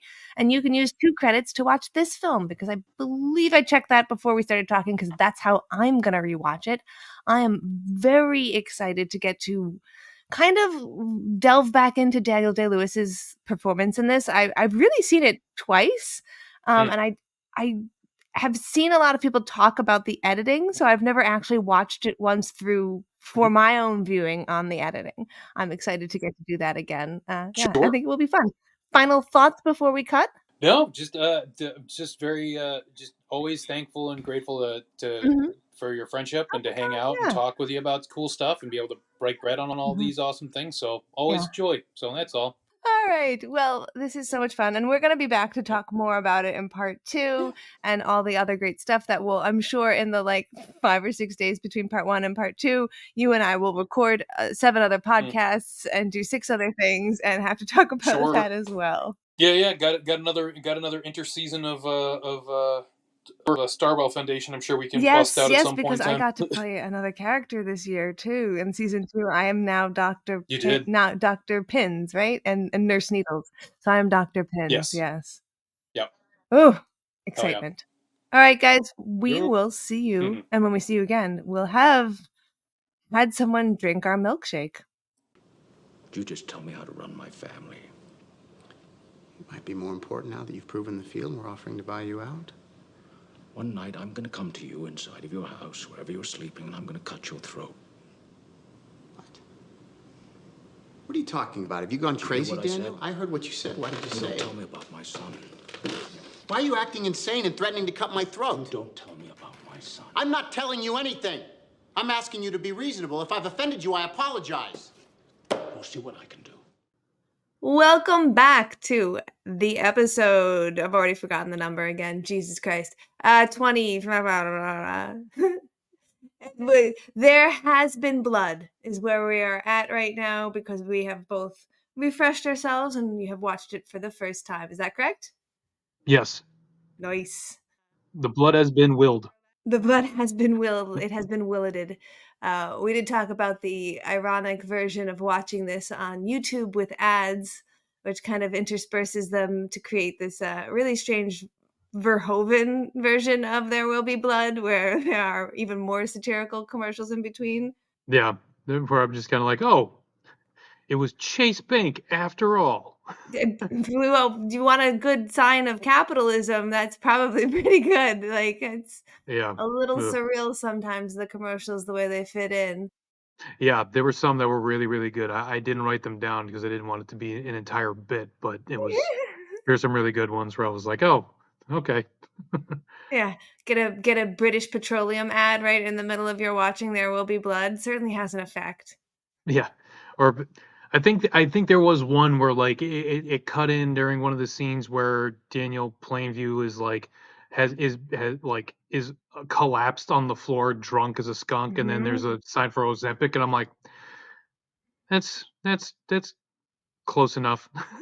That's a close enough that I can allow that to be related. Yeah, right? There's Ozempic face, and then there's, like, Ozempic, I guess, sleeping on the floor. It's good for your back. Yeah. There was something that you had said in part one that I haven't really stopped thinking about since you said it, because it feels like it's umbrellaing out again and again in my mind for a concept that makes me worried that film criticism might be limited to people who don't have aphantasia. I'm always Oh, never, like, yeah, aphantasia. Yeah, yeah. yeah. Well, we're talking about where you need to be able to kind of picture something in your mind. Because as I'm watching this movie, I was watching it with Scott, and I said to him, this is a really great example of editing in Yeah. film. And he was like, oh, shit, I don't really know how to identify a really good example of editing. I could tell you what bad editing is. Yeah. So, we sat down there and I'm talking about how, like, oh, because if you remember the image and if you can't remember the image in previous scenes, or what they call in film term a graphic match, which is a reference to something else, or if you can't, like, oh, the cross is sitting on top of the derrick rig, Yeah. you're gonna lose a major part of what makes cinema different than, say, radio. How do you feel about that as an artist who, like, does primarily visual arts? Sure. Yeah. I mean, so um I probably have too many thoughts on that, to be perfectly honest. Not in a Yeah. bad way, but because this comes up once again in that aphantasia podcast, where like because there's trying to accomplish things that you see in your head, which can Mhm, be costly or an endeavor, but mhm, there is also the inverse of that, where you can find good editing where it's not necessarily there, where it's like I'm going to be calling back like a really weird version, and where it goes back to like writing or assembling different components to make a compelling thing, mhm. and that doesn't necessarily have to rely on just the perfect angle, the perfect lighting, the perfect time that you're Mm, shooting, and all that type of stuff. Because you can either capture moments that are organic or capture moments that are fabricated. It depends mhm, on your whatever the style is of the person trying to convey the message at the end of the day. mhm. And it's actually one of my it's something that pops up a lot because I always enjoy seeing it, but it's where Matt Damon talks about him recording The Departed with Jack Nicholson, Mhm. and and Matt Damon's just talking about like, yeah, I mean, like he's talking with Jack, and Jack just casually they're talking business and stuff in between takes, and Jack's just like, yeah, like I didn't make it as far in this industry just being an actor, like I ended up becoming a writer. And what he meant by that is that like in The Departed, like, and stop me if you've heard this No, whole no, this component is all again. new to me, yeah. Oh wow, really? Oh, this is Yeah. really cool. Then I'll have to like I'll try and I'll Huh. do it justice, but if you can find it yourself, it's worth the watch. But basically Matt Damon just says that when they were recording The Departed, Jack Nicholson really did a lot of writing on the scene. So like the director would have Mm. all the shots, but Jack would go through each scene and then try and fill in little bits. Huh. So it's like so the primary scene, like, and I'm sure you've seen The Departed Yes. probably, or yeah, Yes. yeah. Definitely. So like as an example, Jack just kind of like Jack's talking to Matt, and so I'm gonna do a very hackneyed Jack Nicholson impression. So I apologize beforehand. But he just goes, so you know the scene where you shoot the lady in where he shoots the person in the back of the head, and then he just leaves there, and you could end the scene there. But if you keep it rolling, I look over to my buddy and I go, man, she fell weird, and that could be the stinger at the end of that scene. But you could leave the camera rolling, and then my buddy looks up to me and goes, I think you should see someone. And, like Yeah, yeah, yeah. I'm, yeah, I'm leaving some bits about, but it's basically that of just like you have the shot that you want to make that gets you to where the director wants to go, but then being also open from a director and editor stance of like, and from a like the relationship between editor, director, and a performer. That's where that you can find like that magic where you can find those magic moments that aren't necessarily all thoroughly planned out, and some directors Mhm, lean into that and some don't. mhm, So like I think that's kind of like the counterbalance to that idea of being like, oh, everything needs to be meticulous and in like this really painstaking thing, and it can be that, but then it also doesn't have to be. mhm. So all that how it relates to aphantasia is that things you can create magic that you don't visualize, but you just know that it's good when you get the emotional quality. It Yes. just that's the type of that's like I mean, and even to bring it back, like that's kind of like what Jackie Chan used to do with his filming, where he's like, oh yeah, like Yeah. we'll spend a day and a half and $250,000 just to get this one shot done, Mhm, because that's what's going to take to get the magic, you mhm. know. there's multiple different ways of getting to the same point of finding like that moment that is affecting you, and even as an artist, like, and even to bring it back to like as a visual artist, like I do have visions in my head, but I'm not good enough that I can perfectly capture everything that I do. I do an approximation of everything that I envision. And then Uh-huh. sometimes I like to have a general idea in my head, but I'll just free flow. I'll just throw some blocks, like I'll just draw some shapes on a paper and then just let that come out organically and just trust my ability to know how to Mm-hmm. make things look through like three-dimensional in order to Mm-hmm. obtain an image. So I Mm-hmm. can do things both. And so I think that's like a really interesting way of looking at the editing process and the filming process in general, being like, how do you want to capture your vision through planning, and how do you want to capture moments in your planning that you don't plan for? It feels like such an easy shorthand when two people like us are talking to each other about that kind of process. Like, Yeah. well, I'll storyboard, which is, basically making a comic book version of the story that you're going to tell. And Mhm. I've definitely talked to people who say that those are big, broad beats.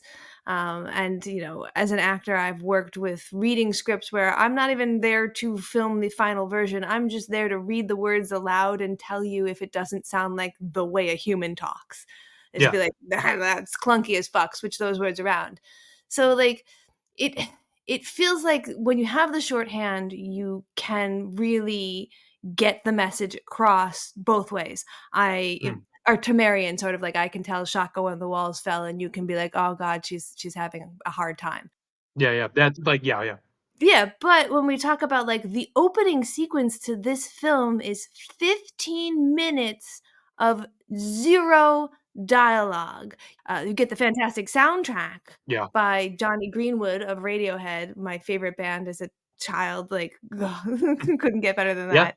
I made the note, like, there were definitely moments where, like, that soundtrack hit me and I was like, "Oh, this is nice." Like, it almost, like, feels like almost like a horror movie equivalent because it really has Mhm. those great moments of heightening the tension, and those I really enjoyed. Even in the most mundane moments. It reminded me a lot of Ravenous, which is a film that I really like, where we're talking about a Mm. historical film that has a very strangely contemporary, but trying to still be within the world soundtrack that is scored to the film. It's not like, "Oh, this song kinda goes here," like, it's scored to the film purposely.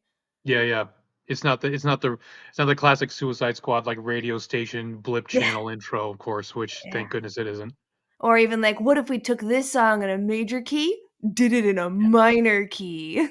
Oh, let's just throw a dartboard at a top 40 song, and then we'll just do a really deep trap beatbox remix of it. And let's just do that. That hasn't been done a million times already. Oh my god. It's so Doritos though, because I'm making fun of it, but I will be the first person to be like, "Put it on 1,000 times. The serotonin my brain gets from this stupid trap music is insane." Yeah. Well, I mean, like there, yeah. I mean, I get a little tickle too when I hear them like, oh, they revisited this song, and then they slowed it down and put like a real like breathy, sad singer over it instead, and just had like this really like Yeah. broad, like impactful version to it. You're like, do you hear the sadness in, "MMMBop Now," which actually is an incredibly sad song. MMMBop is the unit of time it takes for a person in your life to disappear from you. Huh. That's what the whole if you stop and read the lyrics, it is about, like, the ephemeral nature of human existence and relationships, and, like, in an "MMMBop, they go away" is the chorus, but because they sing it in that fucking child way, you just don't even register it. Yeah, I assumed you just lost the person because before you finish the song, they just don't want to hear it anymore and they They just just walk away from you. I've had enough. But yeah, so going back to the first 15 minutes, I was moved as fuck by those first 15 minutes and really invested in this story. But Yeah, also like if I'm the kind of person that really needs dialogue, that's a long time to sit there. for sure. Like if it's like I feel like a lot of like Francis Ford Coppola did this one. Paul Thomas Anderson. Thank you. And what I really love about the critiques that I've been reading about Paul Thomas Anderson is that people wanna call him P.T. Anderson, like he's some sort of Mhm. circus baron. Parent Teacher Association Anderson. Yeah, I cannot abide by any other version. Call him Paul Thomas Anderson or call him Yeah. Mr. Anderson. Mr. Anderson. Mr. Anderson. But P.T. Anderson, especially when we're talking about this like oil baron film, really has a like monocle about it. Yeah, I mean, and I agree with you. Like, this is not a movie. This is one of those movies that you can't have on in the background. Like, you really need to No. give it your 100% Yes. undivided attention because it will punish you. It'll punish you if you don't. So, yeah, Mhm. yeah. It's But man, long like that, too. yeah, that 15 minutes like setting, just that set piece of just being like, here's the world that we're in. Mhm. Like the baptism in the Mhm. oil. Like, man, I was like, whew. Yep, here's where we're at. Cool deal. And the visceral nature of the first death that we get, which is Mm, like so you feel it when every time a piece of machinery falls into the hole and kills a man, like yeah. the foley on that is intense and yet very little blood. Yeah, they didn't say how much blood, but they did promise that there will be. You just don't know when and where. There will be blood, which is funny. It's like, so the first time I watched this movie, there were a lot of lines that kind of strike you as being said in bold or said in italics, if that makes sense. Yes. Um, Kind of like the last line of, oh, bloody hell. What is the name of the Nosferatu movie where they're making Nosferatu and it has John Malkovich in it? Oh, I know what you're talking about, but I do not remember that movie. So it'll be in the corrections and omissions. Yeah. Well, it's funny you bring that up because Henry was in The Mummy. Oh shit, Yeah. yeah, that's why he looks so familiar. Yeah, I'm the worst. Like I'm the best and worst at that. Where like if I'm trying to like enjoy a movie, I'll be the one in the corner that'll just be like, "Where have I seen this guy before? I recognize him. The hell's this guy from? Oh man!" And then I get to play the game of being like, "Oh, this is where that guy went after he fled Egypt. Like he just went over to the United States, then found Yes. then found Daniel Plainview's brother, and then tried to take his place, and this is where he became and found his magnanimous end." Oh god. Yeah, I think if you have ADHD, the power and need to know the name of all the actors and what you're watching will overcome every time. Like, sorry guys, I Yeah. have to look. I love Amazon Prime, and this will be really the only time I will say I love Amazon Prime. When you pause, it'll show you the names of the actors on screen during that pause. Yep. That is the shit. Oh yeah. Well, apparently, well, I needed it because I really wish I had it because I saw I might have misread something, but so I might be wrong here. So in the liner notes, you can swap me down for this. But I guess Paul F. Tompkins was in this at some point. He was like, What? Where? yeah, What? What? exactly. What? Like Where? like Okay. yeah, because I was looking up the cast list to see like to figure out the actor whose name's John, like the guy was in the Mummy. And then when Uh-huh. that listed, he's listed Paul F. Tompkins is listed in the cast notes, but as a character I didn't see. So I'm assuming he was probably one of like, he's probably one of like the council members of like the oil barons that Daniel Plainview butts heads with, but just Yeah. wasn't, he was on screen but No didn't have any line. speaking roles. Yeah. But I could be wrong on that. I don't know. As a Paul blank something, he's obliged to be in a Paul Thomas Anderson film. That's how that Yes. name works in Hollywood. Sure, he's a They Paul. all Yeah. they all go together. But anyway, going back to the movie, which name I don't know of, but the Nosferatu movie. And Yes. John Malkovich turns to the camera, spoiler alert, it's the last line of the film, and he says, "I think we've got it." And he says it in like italic bold. And you're like, okay, so that's clearly an important line. Oh But man.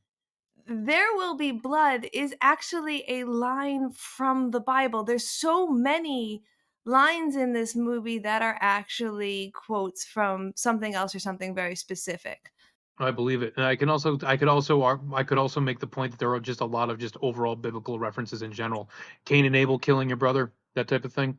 Yeah, Yeah. Only God didn't stop him. God was like, whoa, whoa, whoa, whoa, wait. go right ahead. It's fine. Well, it wasn't his real brother, so it doesn't Yeah, yeah. count. True. Or even just Self-defense. Job, where like we have Daniel Plainview being tested and tested and Mm, tested and tested until he's willing to be baptized, and yeah. you see it over and over again. There will be blood is a reference to the one of the Egyptian plagues. So like, Oh yeah. if we want to jump ahead to that, I do feel like it is something that happens to say like when you take religion and you pit it against capitalism, you're gonna Mm, wind up with a fight, a literal physical fight resulting in deaths, resulting in blood. yeah. Like, how do you take the title to be? I like take the title of the film and how it applies to the film? Like Oh yeah, just take the like title. when Yeah. people say like there will be blood, and they often complain like there wasn't very much blood in There Oh, Will Be Blood, and like, well, it's supposed to be like a biblical allegory to the like referencing the major conflict between these two like representations that we see in Eli and in oh Daniel, yeah. and even that like Eli means like my God, Elijah, like to be an elevated person, and in the Bible Mm, was like a prophet to other people, and yeah. Daniel literally means God is my judge. So like there's heavy Bible shit. Yeah, that's fair. Yeah, I haven't done my due diligence in the Bible literacy there, so that I might Mhm, not have gotten all that. But I do still appreciate a lot of that. I was actually going to say like this is the more that like this is basically like if the devil tempted Jesus at the mound, but it mhm, didn't end in "Oh brother, where art thou?" This is mhm. like this is the opposite side of that coin. On the good side, you have "Oh brother, where art thou?" and then on the other side, you have "There will be blood," where it's like the the crux of industry and creativity and manpower and moral compass. But like, it's also one of those movies where I was like, wow, I'm actually surprised that this movie doesn't get referenced a little bit more often because of how hard it hits of the idea of like, here's this archetype of a character, just even in general, like Mhm, yeah, like of the personality of Daniel Plainview, and then how he allies himself with certain things for personal gain mhm, or alleges to be. Because that's one of the things that I mhm. wrote down is that I do appreciate the ambiguity, the ambiguity it tries to ride throughout the course of the movie. But to bring it back to what your point um, is that I think that there will be blood too. I think blood can also be there like I think it's just a good through line because I think oil is also considered to be a narrative Yes. effect for the blood of the earth. Yes. So the fact that even if they're not getting blood from another human being, the entire quest of the entire movie surrounds the idea of getting blood, that life force from somewhere, and that there will be. It's just a matter of when and how. And it's no less different. The pursuit of that is no less different than the pursuit of the blood that ends up getting shed during the course of this movie. Of this movie, 100%. And yeah. so, like, you're bringing up something that's really, really two concepts that I butt my head against while trying to watch this movie again. Because I watched it Mhm. when it came out in 2007. I saw it in the theaters, and then I Yeah. watched it again just now. And I'm trying to critique what I think it is about. And I keep Mm. thinking about the concept of like historical criticism. They have a thing called new historicism. It's a movement and literary criticism that Okay. says like the themes and main parts of any piece of art cannot be derived from the text alone. They are rather a product of like the author's time and the cultural situation, and that once like the author or writer lets go of a story, Hmm. they can't say it only means X if the people reading it in that time period go, well, to me it means Y. Right. Hmm. Yeah. Well, that's really interesting. So it's saying that it removes the artist's ability to enforce their own intentions upon it once it becomes released. Or if I'm rephrasing that poorly, but that's kind of the idea. Well, so for example, I can write a short novella and say that this is a Mm. novella about apple picking and apple picking alone. And when Ah, you yeah. read it, you're like, Jesus, it really does feel like it's a pretty decent allegory for racism in Southern America. And even Sure. though I didn't intend it to be that, Hmm. new historicism says that because I exist in that world where that's a thing and you exist in this world where that's a thing, it is inherent now to the story that I've written, regardless of my intent. Okay. I mean, sure. Mhm. That just sounds like basic interpretation, but with extra steps. Sorry for a Rick and Morty reference on that, but Well, but it's basically what it is. Where you're like we're going to make an entire class about co-opting the message behind a body of work for better or for worse. Like that's mhm. cool, but also like that just has a lot of weird. I don't know. Yeah, Eh, so you're hitting yeah, the so this is the first side of the sword. The second side of the sword, because we wanna look at There Will Be Blood in the lens of what we're experiencing right now, right? yeah. Like, it's talking about capitalism and God, if we don't exist in a post-capitalist society hellscape right now, to really like nobody's going to be arguing that capitalism is good. So watching this movie, you're already like, fuck this. Yeah. Well, it's also like, I mean, I think where, because I mentioned to you the fact that what inspired me to even go back and try and watch this movie was that Mhm. TikTok that I had mentioned. I still haven't found it yet, but I guess to proper I can rephrase it, and if I Mhm. just to Go bring it ahead. back to the first Yeah, half is sure. that the TikTok that it says is that goes that you're like, oh, like watching There Will Be Blood, if you're just watching it as a historical biopic, like Mhm. you get a lot out of that, and you know Mhm. you can see it as a historical fiction or whatever, where it's like it's telling like a mild Mhm. story that sort of is about the American capitalization, and where like religion and industry and like the and blue collar work intersects with white collar and like all the intricacies of that and blah blah blah blah blah.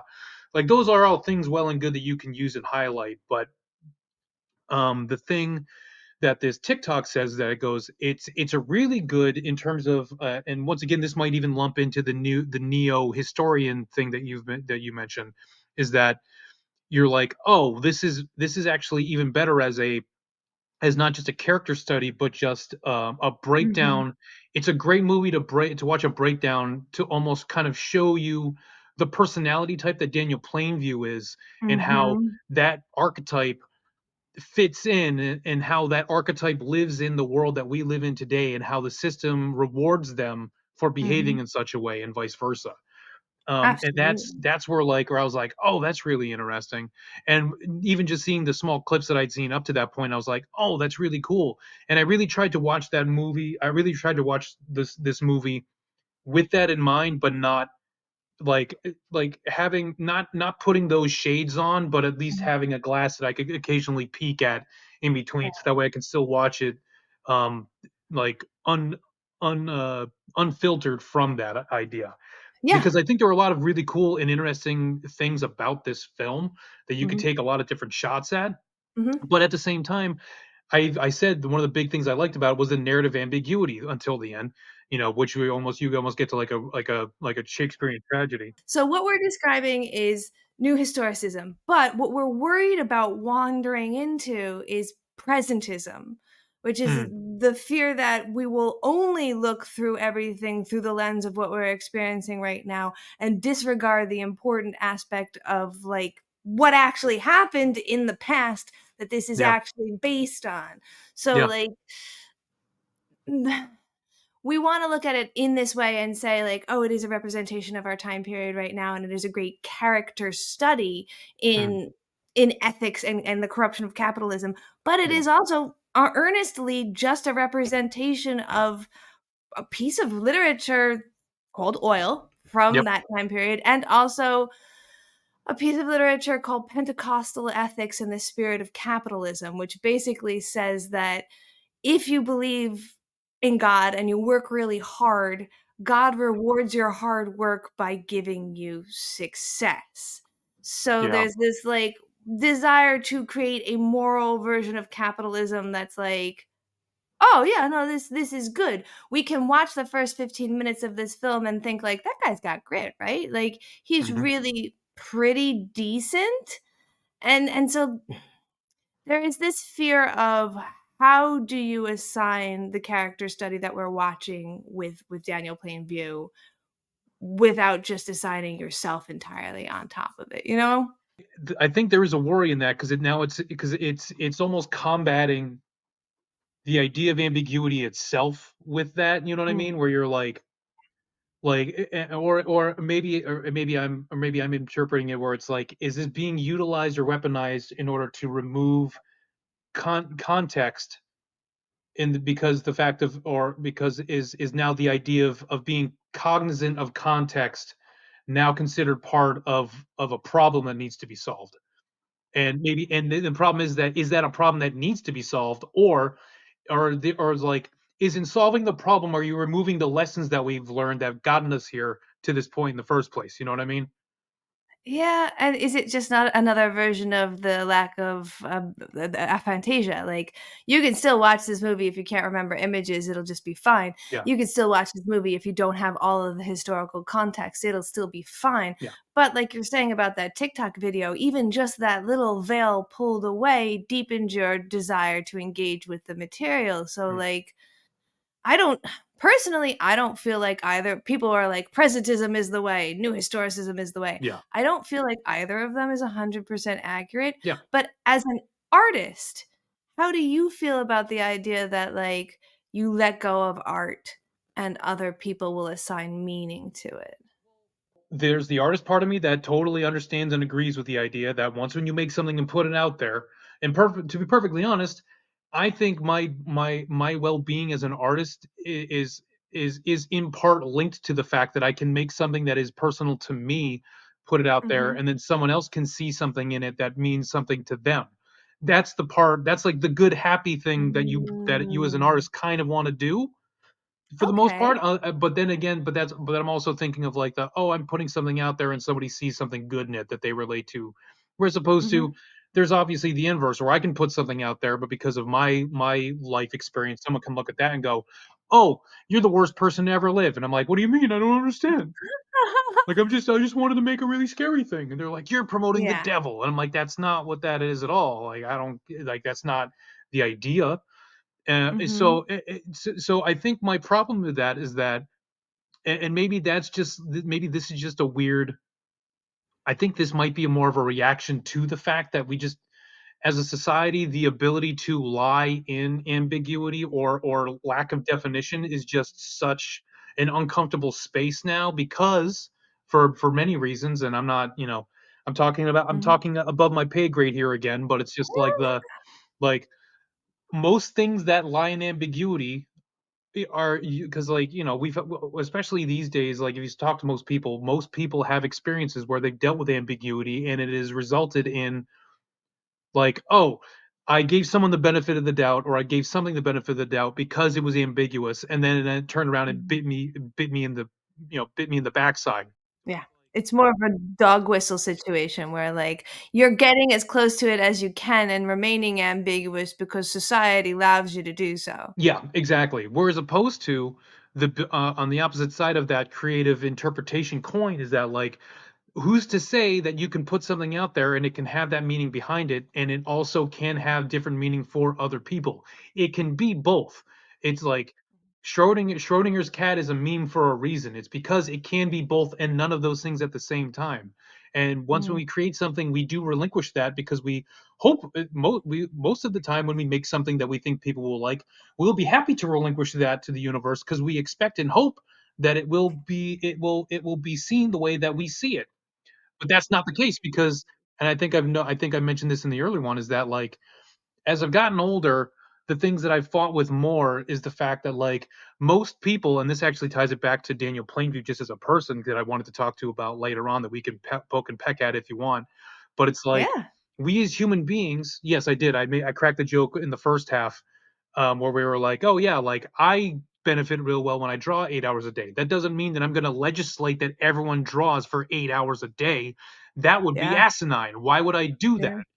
So like, the idea to try and find the objective, like while however well intentioned or bad intentioned one is, Mhm, anything that I'm not going to be a cheerleader most of the time for anything that is going to remove people's freedoms in terms of thought, and then or something that will counterbalance or take away someone's ability to interpret something, mhm, whether for good or bad. If somebody wants to take something in bad faith and interpret it, that's their decision.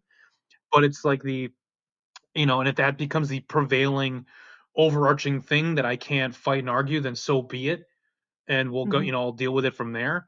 But at the same time, it's just like if you're, because now you were talking like, not to, I don't want to sound like I'm on a, I'm not trying to talk about conspiracy theory or anything like that, but you know, the worryiness about like if you're not allowing ambiguity, you're not allowing open interpretation in all of its forms.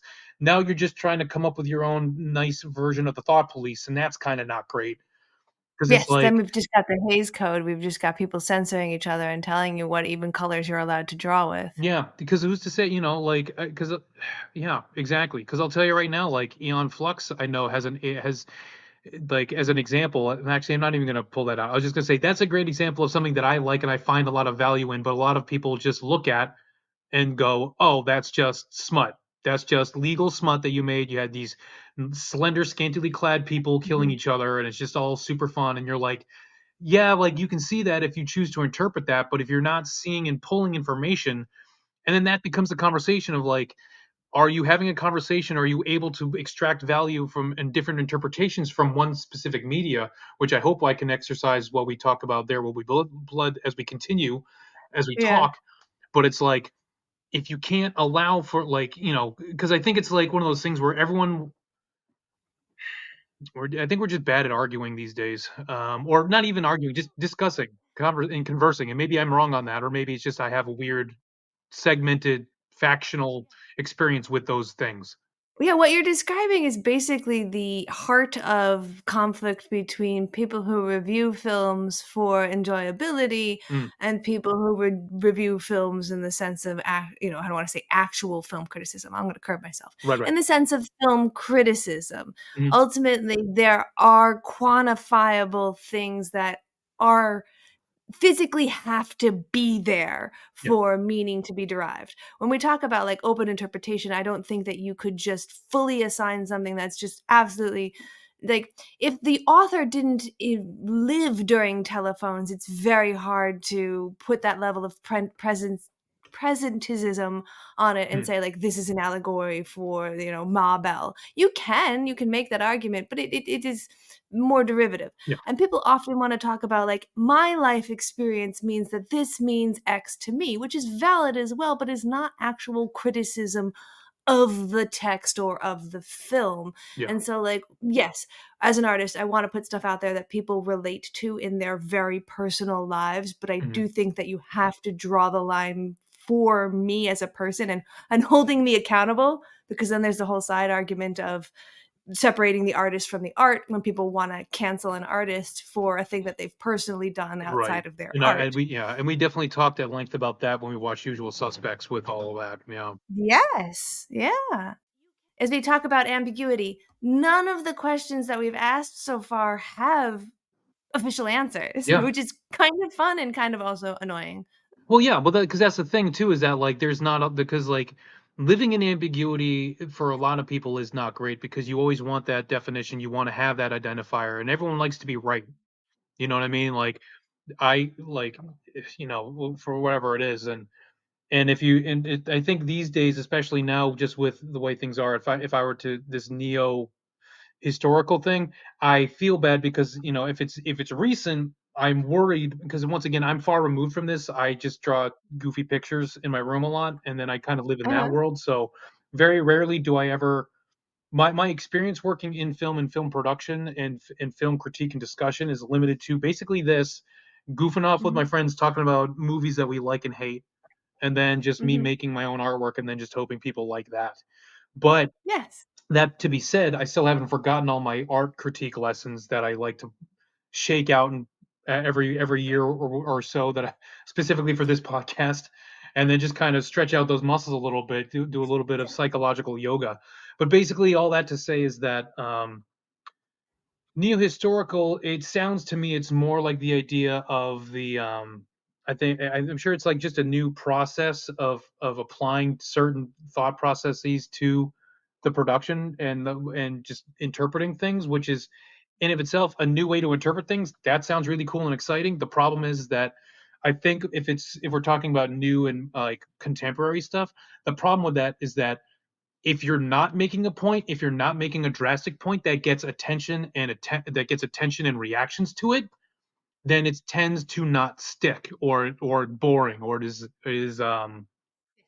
it becomes the thing that people are like, well, yeah, but all right, cool, but because Yeah. unfortunately we live in an era of sensationalism, for better or for worse. You know what I mean? Where it's like, in order to get um, in order to kind of get momentum in this digital landscape that we live in, you really want to lean on making the outrageous claim, or making the claim that is sounds like preposterous or difficult to grasp, or and sometimes that can be just the joy of doing what I also like doing, is that of being able to connect two things that a sign of intelligence, for some people as a general rule, is considered to be the ability to correlate two thoughts or two ideas that would otherwise be, that you would not think would correlate at all, at Yes. all. Yeah. And there is joy in doing that, as for certain people and certain creators and people who think certain ways, you know what I mean? And that's something to be celebrated. But I think where it gets into the point where someone, if someone, and once again I'm talking about something that I haven't seen or experienced yet, so I could be way off base, so feel free to tell me I'm wrong. But if you're telling me that there's a certain subfaction of people that are being like, we are now looking at everything that was made in the past with the phrase, from the 2024 mentality, we're judging it based on the ethics of that. I think that is an ideological thing. I think there's an appreciation for wanting to do that and try and, like, you know go on to the next stage of whatever human evolution is. And I know it's probably in there, the guise or the ambition of trying to find something better. But I think throwing out everything, it runs in the same issue too, because I think documentation and being like, it's kind of like being like, hey, it took us a long time to pull out the map, and we figured out how to do this, like, and it took us a long time. We had to go through all the roads, we had to take a lot of wrong turns, we had to figure out what was going on, we had to ask for directions, so our car broke down, all this horrible stuff, but we finally got to where we're at right now. Well, we already Mhm. got here to where we are right now, so we don't need this map anymore. Screw this map. Let's throw the map out, because Mhm. we're right in here where we really need to know, and this is the only time that we really care about. So we don't need the map. We don't need to know how we got here. And I feel like it's a pretty shoddy metaphor, so I apologize, but I feel like that's kind of like where we're at, and I feel like that's turning off a whole lot of different information that we could be taking in, because if we don't learn from history, what's the old fit? What are we going to do? We're going to be doomed to repeat it, and there will be blood again. Yes, there will this, and that is an American ideal. What I'm saying here is that this film came out in 2007 and Yeah. is about a historical event, the Teapot Dome scandal, Mm. that happened in the 1920s. Yeah. But we're sitting here in 2024 talking about it. So, in as much as we're doing film critique, we're also doing historical criticism, and Mm. there are these kind of like holes. If we're walking across the field, there are like little tiny burrows that we could accidentally twist our ankle in if we're not careful. Yeah. Yeah. And one of them is to ignore the fact that this is clearly about the Teapot Dome scandal, that this is Mm. clearly Daniel Plainview is a stand in for Albert Bacon Fall. Mm. I mean, he literally. So the line we were talking about in part one, where we're like, oh, you drink my milkshake. Yeah. It's a meme. It's hilarious. It's funny. He says it.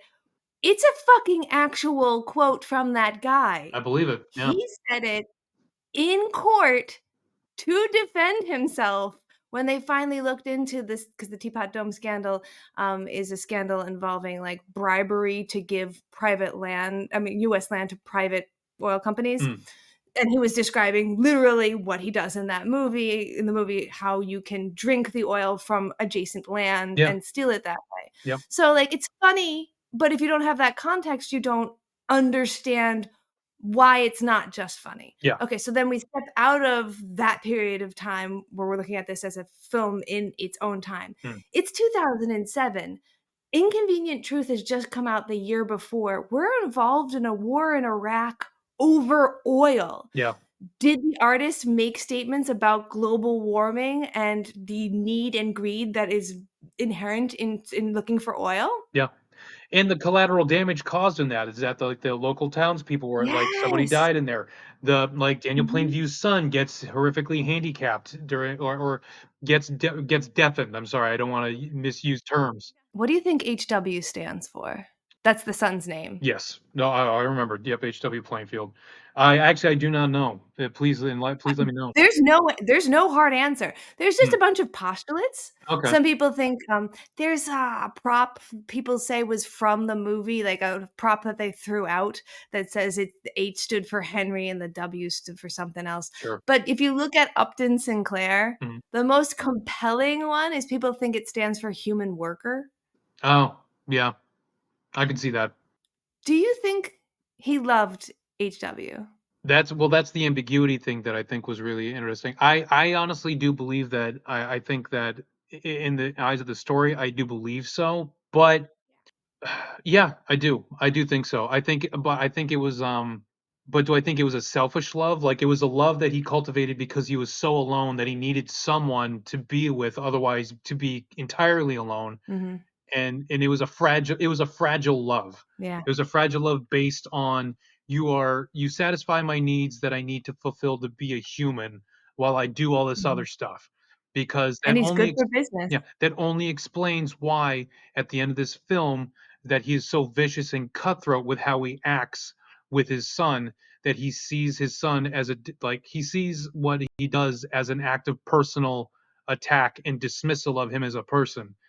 That's where you get really interested in the character and the psychology of Daniel Plainview, where I'm like, all right, like, and I know plenty of people that you're that where you're like, oh, this means more, like this is a decision to choose to interpret what's happening Mm-hmm. in Mm-hmm. this way, and it only speaks more towards the character that is choosing to interpret it as opposed to the other person. You know what I mean? Where the Yeah. opportunity to take that piece is there, but it's also because of the fact that, in my humble opinion, Daniel Plainview, his entire character is that, you know like he's the guy that he's like, he works for everything, and he takes no Mhm, guff, and he doesn't compromise. He never compromises, mhm. even when he makes it seem that he does. So the act Yeah. of offering a compromise for him to compromise for his son to do something that he doesn't want him to do, that is still considered part of his nature that he's built up over the course of his life. You know what I mean? So Mhm. it's just like, yeah, like that makes sense to me, and I might have gone off base on that, but like that's Oh, like the no. whole thing where it's like there was Yeah. that love, which is why he was so scorned and acted so upset in the first place. But the Oh, fact that he god, yeah. chose to do it that way shows more about how he chooses to interpret his relationships in the world that are all beneficial to him. And you like, when he puts HW on the train and tells him, "Stay, I gotta go talk to the conductor," Yeah. Daniel Day-Lewis gives a single tear. It Mhm. is the only time we see Daniel Plainview cry. Yeah. I like there is nothing that Daniel Day-Lewis does that is not intentional. As an Yes. actor of his caliber, I refuse to admit that. Oh, So I do think that I think that it goes a little bit beyond ambiguity to saying yes. yeah. There needs to be that scorn. Like you said, there needs to be this feeling of I've been this kid is now my competition. He's not Mhm. even my child anymore. Yeah. And in fact, what I realized in this watching, because HW marries Mary, Yeah. who is Eli's brother of the sibling, Yeah. Eli is also Daniel's son. So when he Yeah. kills him at the end, he's killing his other son. Yeah. Yeah. It's Pretty like, God, much. he's such a Well, not even just violent pretty much. people. Yeah. Yeah. Sorry. So in taking a look at Daniel Plainview's character, I kind of wanted to take a little bit of a like, it's very easy to call him a villain, it's very easy to call him a sociopath, it's very Yeah. easy to call him a narcissist. He's all of those things. Sure. But there are certain aspects of his antisocial behavior that I found relatable. Hmm. And there was an interview with a very not good human being who was telling what they thought about this movie. And I was like, oh shit, you can accidentally make this into the Joker and be like, Daniel Plainview is a pretty good guy. I mean, he worked hard and he prospered. He had nothing but American grit. I literally wrote that down. I was like, anyone that watches this movie and then has nothing but unquestionable empathy for Daniel Plainview, like that's a bit of a red flag for me. Like I'll tell you, the artist who was Louis C.K. yeah, that sounds about right. And he talks about how most of this movie to him is about the downfalls and dangers of women, That's and weird. that Daniel Playview's desire for a family and to want to have that acceptance is what stops him from his unendless success because of his amazing work ethic. Well, hey, like I said, I mean, I can't be a hypocrite in the same episode of a podcast. I mean, that is definitely a choice of interpretation Yes. that I will not denounce. Or, I mean, I'm more than welcome to share thoughts on it. But boy, that is an interesting way of looking at it. Yeah, Wow. yeah. I was gonna say, I can't say I saw that, but I'm so interested in maybe watching it again, trying to see that. I mean, I could see. I mean, there are ways that you can watch it. Where I mean, I would argue that I think if you had someone that was really really rooting for Daniel Plainview, I could see that. Like if you come at it from the pick him up by your bootstraps mentality, where you're like, oh Mhm. no, he was perfect all the way up until the end. You know what I mean? Like because he exhibits these feelings of sorrow for abandoning his child. I was actually going to say I was going to say that Daniel Day Lewis when he's told to abandon his child, there like the quaver in his voice, he almost breaks. He Ugh, doesn't cry, but it's enough where you're like, he's mad because he feels like his weakness is being exploited because it's a hot button topic. He didn't just use it as an excuse to fight people. He was irrationally angry, especially with the other oil baron that he like mhm. threatened to slit his throat in the middle of the night in the middle of a $1 million business deal in 1929. Like it's clear that like he held responsibility, he had kinship with HW without question. Now, that's not to sit to acknowledge that and then also acknowledge that Daniel Plainview's ideas of relationships are also maybe flawed. That's probably what we're talking about here. And that's what it is because and I also think I think a lot of people could glorify, I actually when I first watched this, I forgot. I was like, is this Paul Thomas Anderson? Yes. And I was like, oh, this kind of has some like Scorsese vibes to it in Mhm. that well, it's also just because Daniel Day-Lewis is playing a bastard character that he's famous for playing and yeah, and but his justification for himself or for Daniel Plainview's justification for what he does all makes sense to Daniel Plainview and happens in absolute antithesis to everyone around him because he turns Yes. everyone around him into an enemy. And he even says so when he's talking to his supposed brother, where he just goes, I find my life, but I don't like being around people. I find myself better when I am at odds with these people. And we all know people Mm. that are like that. Those are people that are like that, and those are the people that'll be like, "Yes, I get Daniel Plainview. That's this is this is the Dust Bowl Boondock Saints." No, Yeah, in a way. I mean, I know that that speech is so deeply antisocial and so yeah, overly dramatic. yes, However, there are aspects to which I do relate to what he is saying. If you've yeah, ever been hurt by trying to have a relationship that didn't work out, you can kind of have been like, "Oh, there was a moment where I felt like that too." yeah, And so it's amazing for him to be talking about how much he hates humanity and for it to be a deeply humanizing scene. yeah. And the problem is, well, not the problem is, but like the thing is that you could also make the argument that his love for humanity comes from how upset he is by how he is treated by people that cross him. Mhm. You could, and Mhm. that's a really weird sentence to Mhm. say. I'm surprised I said it myself. But like, if you want to Mhm. choose to look at it that way, being like, because he cares so much, but he's so unable to communicate that to people that it Mhm. only comes out as this aggression and anger against people that slight him. You know what I mean? Yes. Because it's like, Yes. I gave you a chance. I gives no one a chance, and this is how you chose. It's so personal and so Oh god, yeah, yeah. Even in the way in which he threatens the oil baron is so deeply personal. yeah, He threatens to cut his throat, which would be to take away his ability to talk. yep, Daniel's most skill, his number one power is his silver tongue. yeah. So that would be the first thing I will personally take away from you, the thing I would hate to lose the most myself. Hmm. And actually, I mean, and even once again, me watching this movie for the first time, I actually was rooting for Eli throughout most of the film, which is kind of weird. I don't know why I've caught myself doing it, but and then also Yeah. just the idea with Paul, the fact that Paul and Eli like that was so subtle that I almost missed it. Where you're like, oh, they're twin brothers. One brother went, and then the other one gave the thing. Where I was like, wow. I was like, So that was okay, actually a question I yeah, have for you. Some people don't think that they are two people. Okay. Some Yeah. people do think that they are two people. For historical accuracy, Mhm. the original book Oil, for which those characters are actually in, Daniel Plainview is not in that. The family themselves from the farm, the Sunday family is. Yep. Eli and Paul are two separate people. Paul representing like the word humble.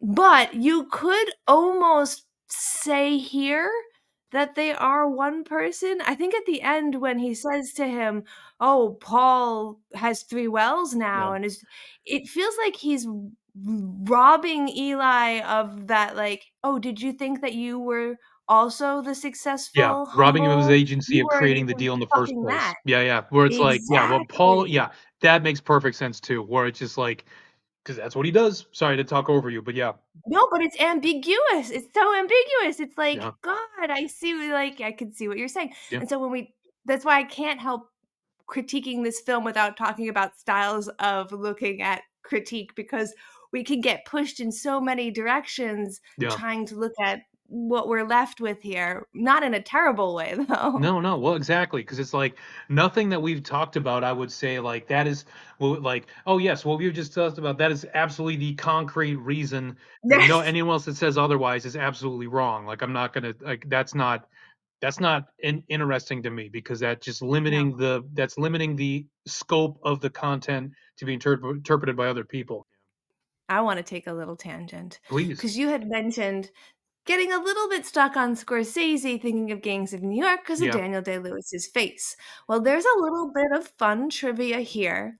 The kid who plays HW only ever played HW. He never acts in any other film besides this, which I find impressive because I Wow. think he did a great job, right? Like, He did an awesome job. Like it not just nonverbal acting, like him talking to people, like it was really good. It was really top yeah, notch. people are like, "Oh, there's not that many lines for him." And I'm like, "That's way fucking harder. Try Yeah. acting with no lines." Yeah. Like, You go ahead and try and like imply like certain things, like when, like especially when Mary like asks HW and like he's trying to like, and even before he lost his hearing when he mhm. became silent, like all those moments where he's like, nah, like they're all like good moments. Yeah, that and for a no acting child. Well, Wow. how did that kid get in this movie? The casting director Hmm. got pulled over for speeding. The police officer who pulled him over was the actor's mother. Wow. She agreed to not give them a ticket if she would give her son an audition. They say that it was only for the audition, but he also got the role. Wow. That's bonkers. Isn't that just a perfect like what an incredible amount of timing to have lucked out because they could have given that to somebody's son who sucked. But Yeah. like, well, you did get out of your speeding ticket and you also fucking found a great choice. Yeah. Congrats. There will be audition. Ah, you lucky bitches. It's basically what it was, where he's like, "Oh, we're just gonna strike a deal on this movie about striking deals." But it gets a little bit wankier I'm sure. because they say to the mom, "Okay, we want him in the movie." And the mom, who has orchestrated this whole thing, is like, "Okay, what's the movie about? And who's in it?" And Mhm. they're like, "Oh, it stars Daniel Day-Lewis." And she's like, "I don't fucking know who Daniel Day-Lewis is." Whoa. And so Paul Thomas Anderson's like, "Ah, send her a copy of Gangs in New York." Which was his last movie, Yeah. thinking, "Great movie, Scorsese, blah, blah." She watches it and goes, "I will not have my son act next to that violent, angry man." And Wow. and so they send him a different copy of a different film, which I'll have to put in the liner notes because I forget the name of it. It's, Sure. it's a much more prestige film from a little bit earlier. Okay. And she's like, "Oh, okay, okay, fine. He's a very good actor." Mhm. But then also, like, the character that he plays across is a very violent man. Wow. Wow. What a, oh boy. So Gangs in New York almost cost that kid this role. Yeah. Well, it's a shame too that he never went back into acting. Like, he just didn't build up enough of a network. Didn't know how to go from there, or like, or is he just Didn't wanna do it. wanted to? Didn't Yeah. enjoy it. Hey, Didn't cool. have a good yeah, it was fine enough, but, like, didn't bite him. Went right back to being a school kid and he Awesome. never did anything else. You know So, what? yeah. Good for him. Hey, Yeah. like, cut and run. Yeah. Yeah. Hopefully the residual checks and like the payment was good enough, and he's doing what he wants to do. It's all that matters. Damn straight. Yeah. Oh boy. So, as we pull towards a close here, Sure. I wanted to ask you one more question just about the nature of Daniel Plainview's kind of obsession Mm. and how it can be sort of relatable because we're both artists and Yeah. we both create and produce content, which in and of itself is a capitalistic endeavor. Yeah. To try and make your art make money is kind of capitalistic. Yeah. And you're often told as an artist, don't ever compete with other people, only compete with yourself, which Mhm. is, like think about what you were doing yesterday, today. That in and of itself is an incredible hedonic treadmill. How do you kind of balance the hellscape that is trying to monetize your art without winding up like Daniel Plainview? Oh wow. Well, ugh. I mean, I certainly hope I don't end up like Daniel Plainview. What I've done so far is that basically you're seeing in real time what I've been doing in order to not become like Daniel Plainview. Is that I make cool things that I like, and it is through my own hard work and perseverance.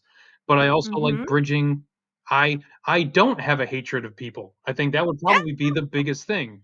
I mean, I do. well, I mean, with plenty of like, by any stretch of the imagination, if I were to share any of the stories, like I, yeah, like I mean, because believe me, I have plenty of horror stories. I have one story that I wanted to tell you about that happened literally while I was like within the last couple days. I won't provide specifics because I want to be respectful to everyone, but Fair, like fair. I'll give you an example. Like once every like couple months now, or like yeah, like actually let me break this down and go into it. Okay, so I focus on my work and I'd spent a long time doing commissions. And the thing is that you really need to build out your network of people that you can trust and people that trust you and you trust them, and that you have good friends that you can lean on to do good work. And if you need someone to help finance a project, like or just to help out, however, just having people that are willing to support you, like that's really the big deal. And for me, like I just don't like the money is a byproduct of the process for me. It is not the end goal. You know what I mean? Like Uh-huh. that's what it is Yeah. for me. And right now I'm lucky and fortunate to be in a place where I have enough people that like my work that if I put out a project, it will at least I will sell enough of that project that it will cover its own expenses. And that I know that is for a lot of people, even that is a difficult bar to clear in terms of just as a creative, where it's like I made 100 things of a pin, it cost me X amount of dollars, I sold X pins, and I was able to recoup the cost I spent to make those pins. And then I did that a couple times, like, and I say this as I'm literally within the last 24 hours of my most recent Kickstarter campaign, which I have uh, just gotten 200% funding in Woo! 13 days, which was really Awesome. expensive. Yeah, which was really cool. So the way that I do that is that I just put my work out, and people who gravitate towards it, I really I really treat those people like they're my family. They're my friends. Like they're people that care about me because Mhm. they're gravitating Mhm. towards work that I am making for me. And It's your community. yes, and the thing with that is that I think you could argue that I might have been well on my way to a Daniel Plainview type of place where I was coming from a place of desperation, like maybe 10, 20 years ago, where like I Mhm. was doing nothing but commission work. And I'll tell you right now, doing commission work, it can be great, but can also be very frustrating. Whenever I talk to a lot of other creatives, I liken being a freelance illustrator to like being a stand-up comedian, in that you end up doing weird gigs for out of the blue for people that you've never met before. Like you get called up to do things that you never thought would you do, that you go to different places and do weird jobs for people that like no, like if you explained it to someone else you'd never understand. Like I do that a lot, and I've had my fair share of issues dealing with people that'll be like, oh, you're an artist, well wait, like are you a real artist? Be like, well yeah, like I make or like, oh cool. What movies have you been in? Yeah, or like Yeah. exactly, or like I've and I just don't let those like I don't threaten to cut those people's throats in the middle of the night while they're sleeping.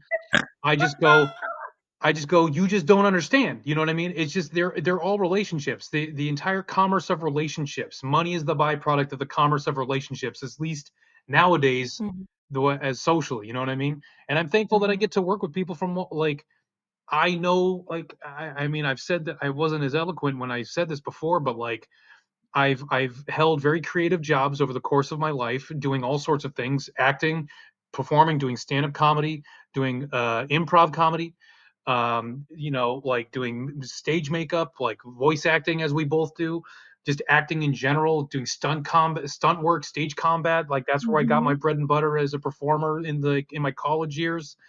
And like and through those networks, like I'm friends with people from the entire spectrum. Like I have friends that are from, people Yeah. that consider themselves to be the most conservative of conservatives, the most liberal of liberals, the people that have all different walks of life. And like I know people that are soldiers, I know people that have, that people live in communes, I know people that you name it, I know someone that is from a community. And that is something that I'm very I consider myself to be very fortunate that I have that, because I know a lot of people in this world, their bubbles do not allow them to expand outside of that. You know what I mean? You don't get to Mhm. have that full expansion because of all this because of the fire that's going on outside at all times always. So I'm thankful in that I embrace people instead of the end product. Like the process is the journey, you know what I mean? And yeah, so and that's why you and that I don't drink your milkshake. I'm happy that you have a fucking milkshake. Yes, I share this milkshake with you instead of Yes, tapping it away with a giant straw. I think exactly. you hit a really key part. Part of what makes Daniel so unhappy, even though he has quantifiable success Yeah, with regards to both finding oil, like almost like a prophet who can bring other people to oil more than Eli can bring people to religion. yeah. He's so sad because he has no real community. So a great way to avoid becoming Daniel Plainview is to establish yourself as part of a community and not the king of a community. Yeah. Definitely. And not making money a god. That Mhm. scene when HW goes deaf and like he walks away from comforting him to go outside and like deal with the fire. The way he's looking at the fire is almost like the way he's looking at the oil when it first bursts out. Like, I don't ever want to find myself prioritizing content creation over being a person or interacting with my actual life. Yeah. That's the kind of like, oh, maybe you're plain viewing a little. Yeah. Oh, lordy, plain viewing. And there's a little bit of a fear because, like, I'm not competitive with other people. That's not a thing that I have. I love watching my friends succeed. Yeah. But then I do know that I am fucking competitive with myself. Yeah. So would I allow myself to do that? Maybe I would. Yeah. Well, I mean, there's certain like there's definitely the idea of like of rampantly and obsessively trying to better yourself because that's what you can Mm, control. But then there's also like yeah. it's also that you can also develop the process of being like I follow a lot of people that are wildly more successful than me. Like there's an artist that I just followed that was like there's a comic book artist. I don't know if you want to name his name, like it doesn't matter, but Jason Sean Alexander, he's an amazing artist, classically Mhm. trained fine artist, had like who then became a comic book artist. Like he loved comics growing up, but he was classically trained to be a painter. Grew up in Tennessee, and then now he's had work in Berlin, London, New York, LA, the whole nine yards. 7-time nominated Eisner Awards nominee. Has like the silver medal from the Society of Illustrators. Like amazing, amazing artwork. And like like I look at his work, and I think some people could look at that and be like, ah, fuck, I want to like, why can't I be him? What am I missing? Mhm. What am I doing? And you can really torture yourself with that, or be mad at him for that. But instead, I like watching this stuff, being like, dude, you're making it. Like you're an example that I can look to be like, see, you can't make it, and you just have to once again. Let me tie this all the way back to my tirade. The world is open to interpretation. If you want to decide that it's impossible, then that's your decision to make. Otherwise, other people like myself can look at what's going on with me and like, look, I'm not living in a mansion anywhere. Like I'm not. I'm not brimming with money. Like I got debt. I got, I'm living the American lifestyle of dreaming to live instead of I'm living the dream of dreaming to live, which is Yeah. a phrase that I Wow. always like using a lot. I've been using it for Oof. years. But like I'm not I could choose to be like, all right, this is what I like, because it's all about making decisions. You know what I mean? Like Daniel Plainview made the decision that to go, this is what I need to do. This is what I'm good at. I'm going to get this, and I'm going to do this by any means necessary, no matter what.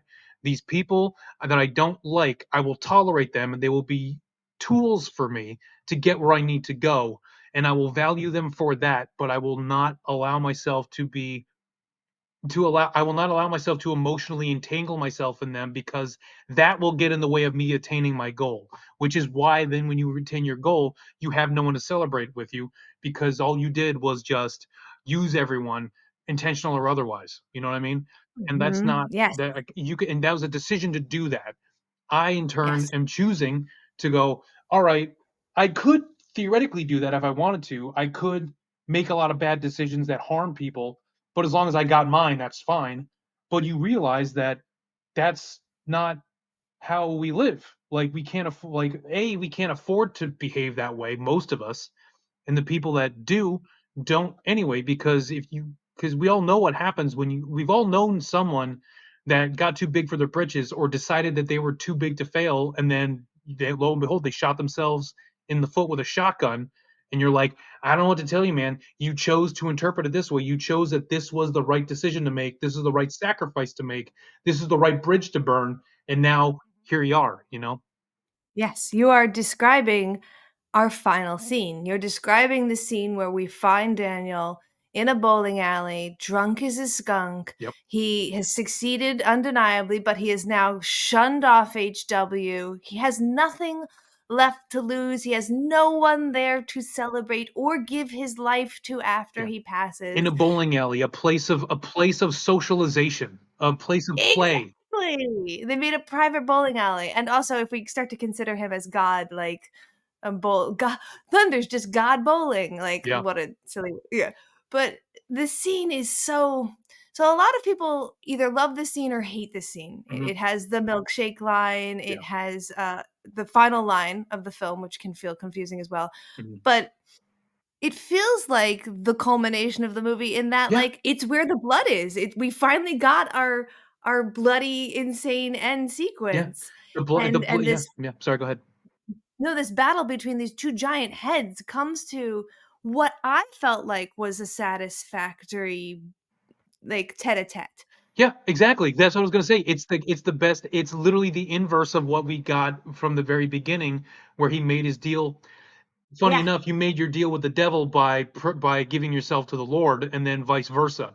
Where and Yes, the yes. reason, the only reason he did that is because he never let go of the fact that that was what he needed to make his fortune. He just saw that as an indignity that he was forced to make with Eli, and he wanted to reenact that and get his revenge on Eli for that, because of making him feel palpable, and making him also feel broken, and humiliating him, basically, the way that he interpreted, the way that he felt that that's how that played Yes. out. Even though, because once again, that shows how much that scene could have been like, in any other person, that could have been like the grand turn that gets him on the right path, because he was then Yes. embraced by everyone.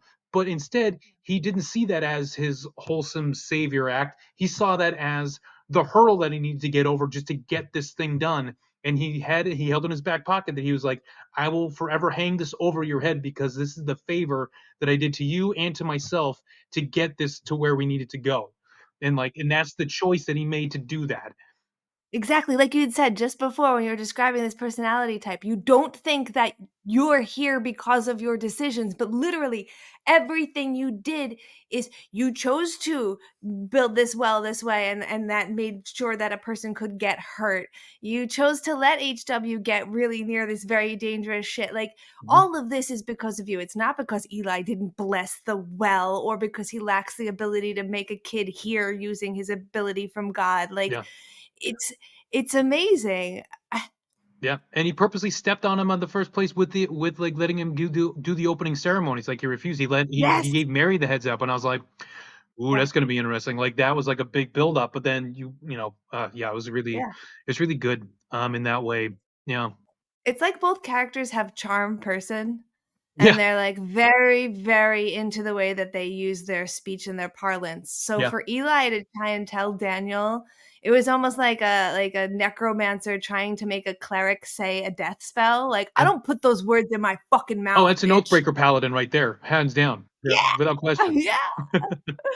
So it was nice to see that, like, head to head, and then even to further the idea that Paul and Eli might be the same person, when they make that deal where Paul tells Daniel about, the ranch and the Sunday family and where he can go to get all of this stuff, Mm. he says to him, "If you're lying to me, I will fucking kill you if Yeah. this winds up being crazy." And boy, does it ever wind up being crazy. So, like, is it not just the cycle of that whole coming back together? Oh yeah. Even bringing up the $5,000, I always like to think like if he hadn't brought up the $5,000, he might have just done the deal. It would have been fine. Keep bringing it up, bitch, because it's his indignity. Yeah. It's just like the whole getting baptized thing. It just went a little too far. Yeah. And it ends much like I had alluded to before. It ends with a line that seems to be said in bold and seems to be said in italic. He says, "I'm finished." That is a direct correlate, like, it is an allusion to the last line of the Bible in Mm. which Jesus says, "It is finished." Yeah. He's been crucified, he's been refusing wine, they finally get him to have at least a sip of wine, he drinks it, and his last words are, "It is finished." So we have this, like, God, if we couldn't make Daniel more of a God character. He even has a son via immaculate conception, right? Like, Yeah. he doesn't have to fuck anybody, and he has a kid. Yeah. He is such a God that we want to worship because of our, like, the American worth ethic. It's easy to be Louis CK, but also, like, Yeah. man, isn't religion super complicated? And so a lot of people ask the question, is capitalism something that corrupts religion? And I almost want to feel like, is religion something that ultimately corrupts shit? I think well I think I mean the boring answer that I can give is that corrupt people corrupt people. I mean, Yeah. because like there's a you can't because Yeah. like once again th- like we can like I know it sounds silly but like I like to think that I'm practicing ethical capitalism in that I have made money. I've gotten pre-orders for my book that is going to be coming out, Mhm. and the Mhm. money that I've made from that, like I'll have enough to like I have enough to cover everything. I am reimbursing that back into the money that I'm giving back to the people that gave it to me in the first place. The amount of like I'm taking a cut that covers basically the time that I've spent on making it. Like I'm not making a lot of money from it. I'm purposely making sure that everyone gets what they're being ordered, and that's kind of that's the grand design. It's the boring one. It's the one where I don't just run away with all the money and I go to Vegas and bet it all on black, and then get mad that and then burn down the casino because it did me the indignity of reminding me that reality exists. You know what I mean? Absolutely. It's like what Daniel, so Plainview says he's gonna build churches. He says he's gonna build infrastructure. He says he's gonna bring them bread. Yeah, Capitalism yeah, could do that. I mean, it starts to be called socialism when it does, yeah. but Well, it's because those are promises that you get to the ends justify the means. You just say and do the things that get you the access or wherever you need, and then you clean up after. Like that's because that's the aspect of, arguably depending on what religion you're examining or however you want to see it, that could be the end of a thing of like, if you just give me your money, like I will remove your pain and I will remove your suffering. I will give you give you peace of mind. I will give you spirituality in the afterlife. I'll give you prosperity in the next life. So it can yeah, be pay done your through tithes. capitalism and religion, but it all depends because I know, once again, I know good church going folk. I know priests and rabbis, and I know like a lot of other people that are good, caring people that don't do those things and that are considered ethical versions of those that I don't, and they're not tarnished by the idea of, you know there was a word I was trying to like this all like links into like a weird body of work that I've been sitting on for like literally about 8 years now, where I wanted to do something that talks about like I don't even know if I want to talk about it publicly just yet, but it's like it's a body of work that I want to make that examines the idea of the differing of like identifying the characteristics of people that corrupt as opposed to the institutions that are corrupt. Because it's like when I hear people Oh. talk about like, oh, socialism doesn't work, or like, oh, well, capitalism doesn't work either. Mhm. It's like, oh, why? Why do all these governments or all these things don't work? It's because you got a bunch of people that are only in it for themselves, diluting the entire process. And but because of the fact that they've created a situation where they're incremental, like you can't cut down the tree without it falling down and knocking over a bunch of other trees, and because it's a central tree, you can't cut out that central tree. Therefore they've put themselves in a place of irreplaceability, which then propagates the problem of like, oh well, it's not the people, it's the system. It's the system that allows this to happen. You're like, it's the lack it's the clipping of a system's ability to regulate itself is the Yes. problem. And you know who, yeah, so not to get on that soapbox again, but yeah, No, that's like, but, like, you're talking to a person who doesn't like people, and often I find that systems don't work because people will be horrible. yeah, if you don't like people, you'll justify all the horrible things you do to people. Sorry to cut you Yeah. off. No, no. Scott has a major in environmental science, and part of his Div 3 major was to try and understand where the disconnect between the facts of global warming and people's actions are. Like, we're educating people as fast as we possibly can about all of this information. Where is the disconnect? And it is purely in the desire of humans. It is inconvenient and they don't want to do it. And there's nothing you can do about that. That is an inherent quality to people. So when I say I hate people, like, what do you want to do when that is an inherent quality of people? Is we don't even give a fuck that we're doing that. Yeah, Like, that's fair. and that, that is part of the lens that we have to look at this movie through, because global warming is now even more of a problem than it was in 2007. Oh yeah. So it is very selfish. It is very like what this character would be like to not care about his actions iterating out in that way. Yeah. Yeah, no, definitely 100%. Yeah, for sure. So as we get to our full close here, the two questions, the biggies. Did you like this movie? I did. I really did. I might actually give it another watch without without ads. But yeah, Yeah. there were interesting things.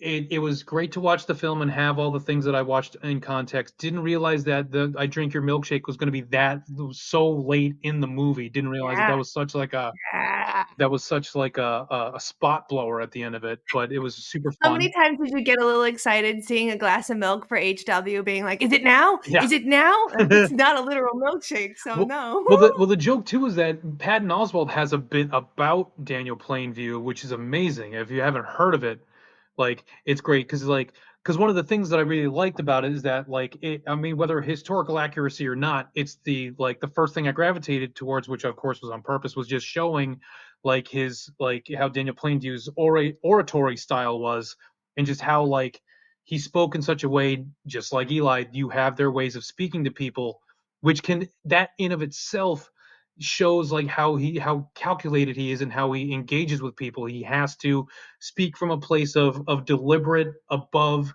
and telling in directive where he's like, I'm going to give you this job and you're going to take this job and this job will go like this and then this will happen. But Patton Oswalt had a bit that I completely forgot about until I started listening to it, where he just goes, man, I like, aside from that movie, I just want to have that voice and just be able to use that voice all the time and just use it and speak like that all the time. Imagine being a Oh sex phone worker on doing that voice, being like, I want you to take your pants off and drop it on the floor gently. no. If I could have any of Daniel Day-Lewis's character voices, definitely want that.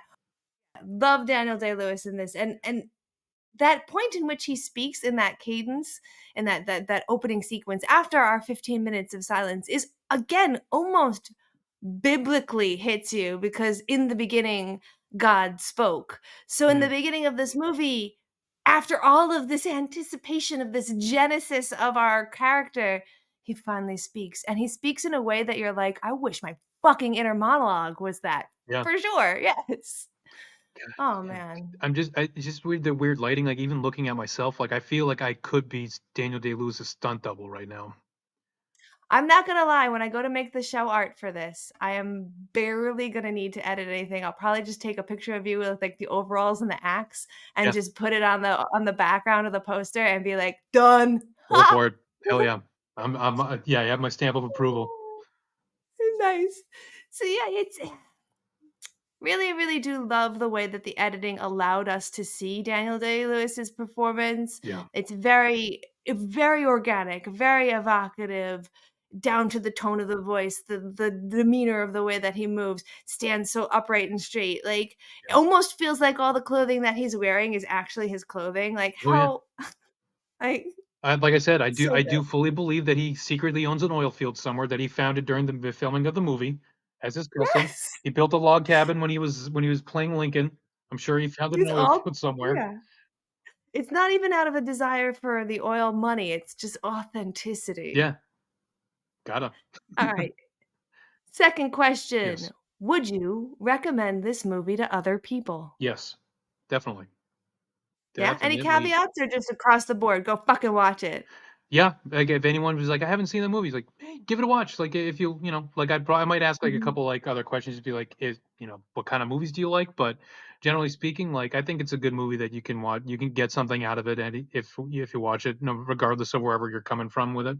It does feel like an epic American film in the way Yeah, that they talk about like Ben-Hur, Band of Brothers. Like it has, even though it doesn't really have very many tangible massive sets, although like the oil rigs are massively built sets, and the scene when the oil rig goes on fire is massively an epic scene. oh yeah, It does have that sort of feeling in the lexicon of like, well, you really, really should see this. It is going to be important.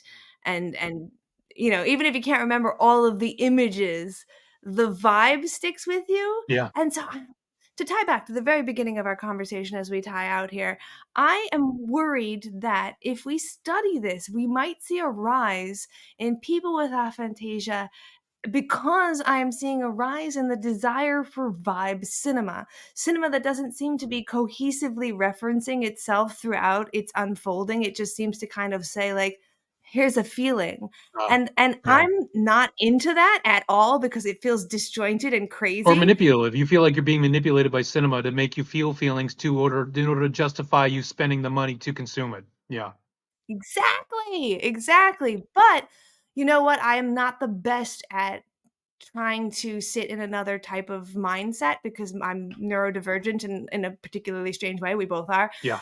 Oh So yeah, 100. to percent be like, oh man, I don't like that. But also, if I couldn't remember or see images in my head, I guess that's how I would relate. So I'm worried. I'm wondering if we'll see a medical anomaly of being like, yeah, for some reason, people just aren't seeing images in their head as reliably anymore.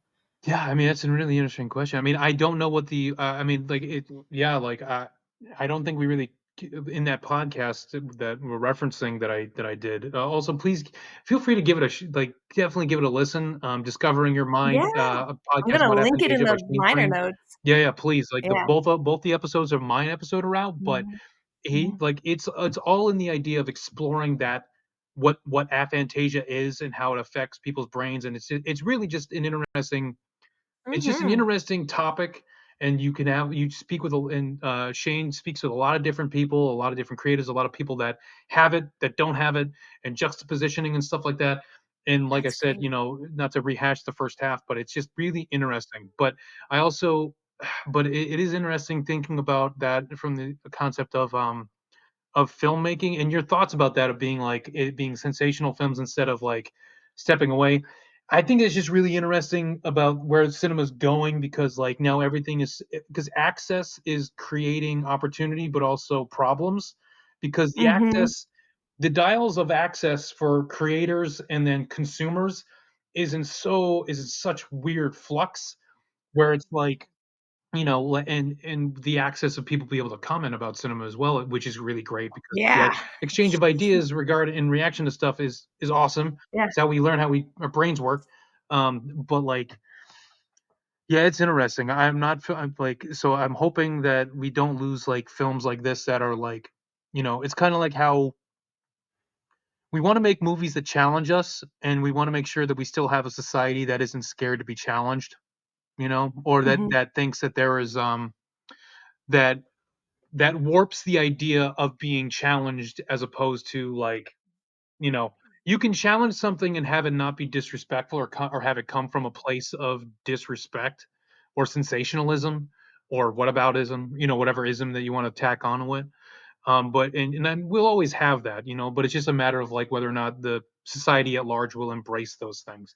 But it's just making sure that we have important movies that, movies that you might not think about watching, which is why this podcast exists, to even tie it back to that, is that we want to expand our minds. We want to, if we all did only things that we wanted to do, we would become very short, narrow in our experiences in life. We've got to do things and experience things that are outside of us, and then we just become much more multifaceted because of it. So, and that includes our film diet and how we talk about movies and how we talk about them with each other. So yeah, we got there.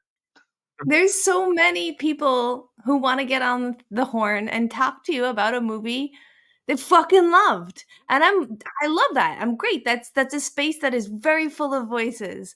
So it's a little more interesting for me to find voices who are also film adjacent. Like you yourself have a vocabulary as a fine artist, as a 2D artist, and that's worthwhile in this as well.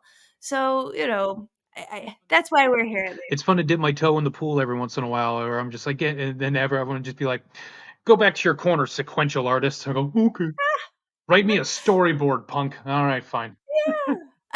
And I don't want to sound like I myself am being sensational and being like the medium is going away from having any value in what the visuals are. Yeah. I think that if we lean on narration more and we write better characters, that can't possibly come at a cost to the visuals. I'm okay with that. Yeah. I just don't want to get lost in failing to remember what is important about why this isn't radio drama. Yeah, it's popping off my second Patton Oswalt reference. We don't want to turn into Lucky Charms. Yeah. Because you're like, oh, well, the Lucky Charms where you have the crosses, where it talks about like how these things keep you regular in fiber, but then all the mushrooms and sugar, they rot your teeth and destroy your health. Like you want to make sure we're eating as much of the grains as possible, as well as we're getting some of the marshmallows. Otherwise, it's just an imbalance that we can't sustain. Yeah, absolutely. You want to feed both the mind and the soul, the kind of bread and roses. Eat your veggies. All right. Any final thoughts before we cut? No, yeah, I think believe me, after rambling as much as I did, I think I left it all on the floor. So, all right. Well, then I'm finished. I am a false prophet. God is a superstition. Can't hear you at the back. I am a false prophet. God is a superstition. Say it again. I am a false prophet. God is a superstition. Say it again. I am a false prophet. God is a superstition. Those areas have been drilled. Welcome to Corrections, Omissions, Deeper Dives, the part of the show where we answer some questions we didn't answer, but we did give you out loud by asking them in the first part, and some stuff that I just found while doing research we didn't get to, and I wanted to make sure I gave it to you so you could hear more interesting things that are about this movie and the things around it. The very first thing that I wanted to address was that both Brett and I could not believe that Paul F. Tompkins, very famous comedic actor, you probably know him as the voice of Mr. Peanut Butter on BoJack Horseman, is in this movie. Yes, 100% can confirm he shows up on the cast list, and that's for a reason. He tells a fantastic story about that experience and why we didn't notice seeing him in the piece. Now, if you're not sure, he is I want to go as far as to say friend. He is someone who knows Paul Thomas Anderson because Paul Thomas Anderson wanted to get a bunch of comedians who were working at Largo at the time when he was filming Magnolia to be part of Magnolia. Paul Thomas Anderson comes up to Paul F. Tompkins and says, "I'd like for you to participate in Magnolia." He shows up at the reading, doesn't know that he's supposed to be reading so many characters, completely flubs it up. Again, there's another great comedic piece you can see about this. The long and the short is that it doesn't go particularly well, and Paul F. Tompkins is cut out of Magnolia. To make it up to him, Anderson puts him in There Will Be Blood. Now, I'm just going to cut right to the little bit that Tompkins tells about this because I can't do it nearly as good justice as he does, so I'll be right back after this short little break. So before he leaves, he says to me, I promise you I will make it up to you. Years and years go by, and then one day I get a phone call from Paul Thomas Anderson, and he says, hey, I'm doing this new movie. It's called There Will Be Blood. I want to put you in it. It is 3 lines opposite Daniel Day-Lewis. Now, I have matured sufficiently in the intervening years that I am more excited than terrified at the prospect of this happening. It is like 70-30, right? I think I can do this, get there to the set, get in costume and all that stuff. We're on this whole time. He said, it's all very exciting. So I was like, I can do this now, I can do this now. Now, I meet Daniel Day-Lewis. He's just sitting in a chair on the set. Now, I had been told that Daniel Day-Lewis was kind of an intense person. And he's really not. He's really not. He's really the most intense person that has ever existed on the planet of Earth. He's not doing anything. He's just sitting in a chair, and I am terrified of him as if a jungle cat has wandered onto the set like, whoa, whoa, whoa, whoa, what do we do? What do we do? Are we supposed to move around a lot or stay perfectly still? What are the rules of Daniel Day-Lewis?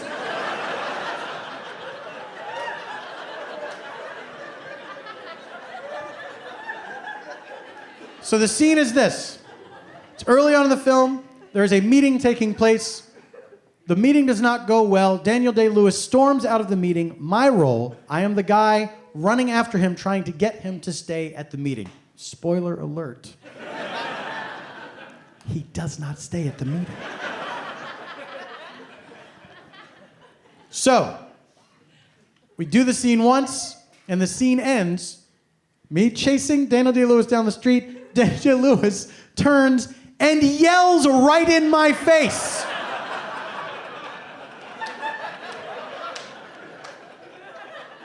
This is a unique getting yelled at for me. And it should reduce me to a quivering mass of suicide.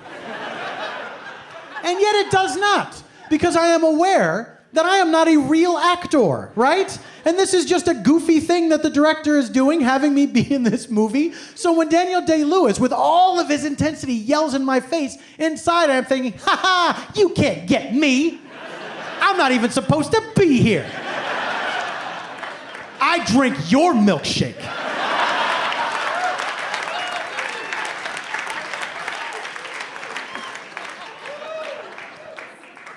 So we do a few takes. With each successive take, Mr. Day-Lewis, perhaps seized by the spirit of Thespis itself, he begins cutting me off quicker and quicker. So my 3 lines are reduced to 3 beginnings of lines. And that is the extent of my performance in There Will Be Blood. So the movie comes out. I have not been visited Ghost of Christmas Past style by Paul Thomas Anderson.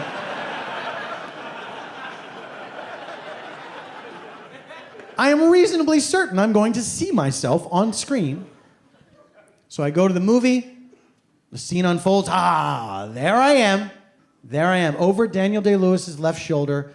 That out-of-focus blob of colors is me. The scene continues, and now, in razor-sharp, crystal-clear focus, I am seen clear as day, running down the street, the back of my head, chasing after Daniel Day-Lewis. And that's it. That's my screen time in this movie. My friends start seeing the movie, and I start getting calls from people, and they're leaving messages that go like this. Hey, man, I just saw you in There Will Be Blood. Awesome job. You should be proud of yourself. Get a half a dozen of these messages, and I start to think, are these people making fun of me? Like, I know how little I am in that movie. I'm not delusional. It's not like if you asked me, hey, what's There Will Be Blood about? I would say, oh, it's the story of a guy trying to keep a meeting on track.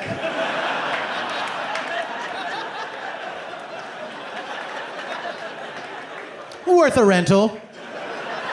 Daniel Day-Lewis rounds out the cast. So now I start to feel like I am a child at the scene of a fire, and I'm wearing a plastic fire helmet, and people are coming up to me saying, "You helped put out the fire too? Oh, we couldn't have put that fire out if you hadn't have been here. Thanks for helping us put that fire out."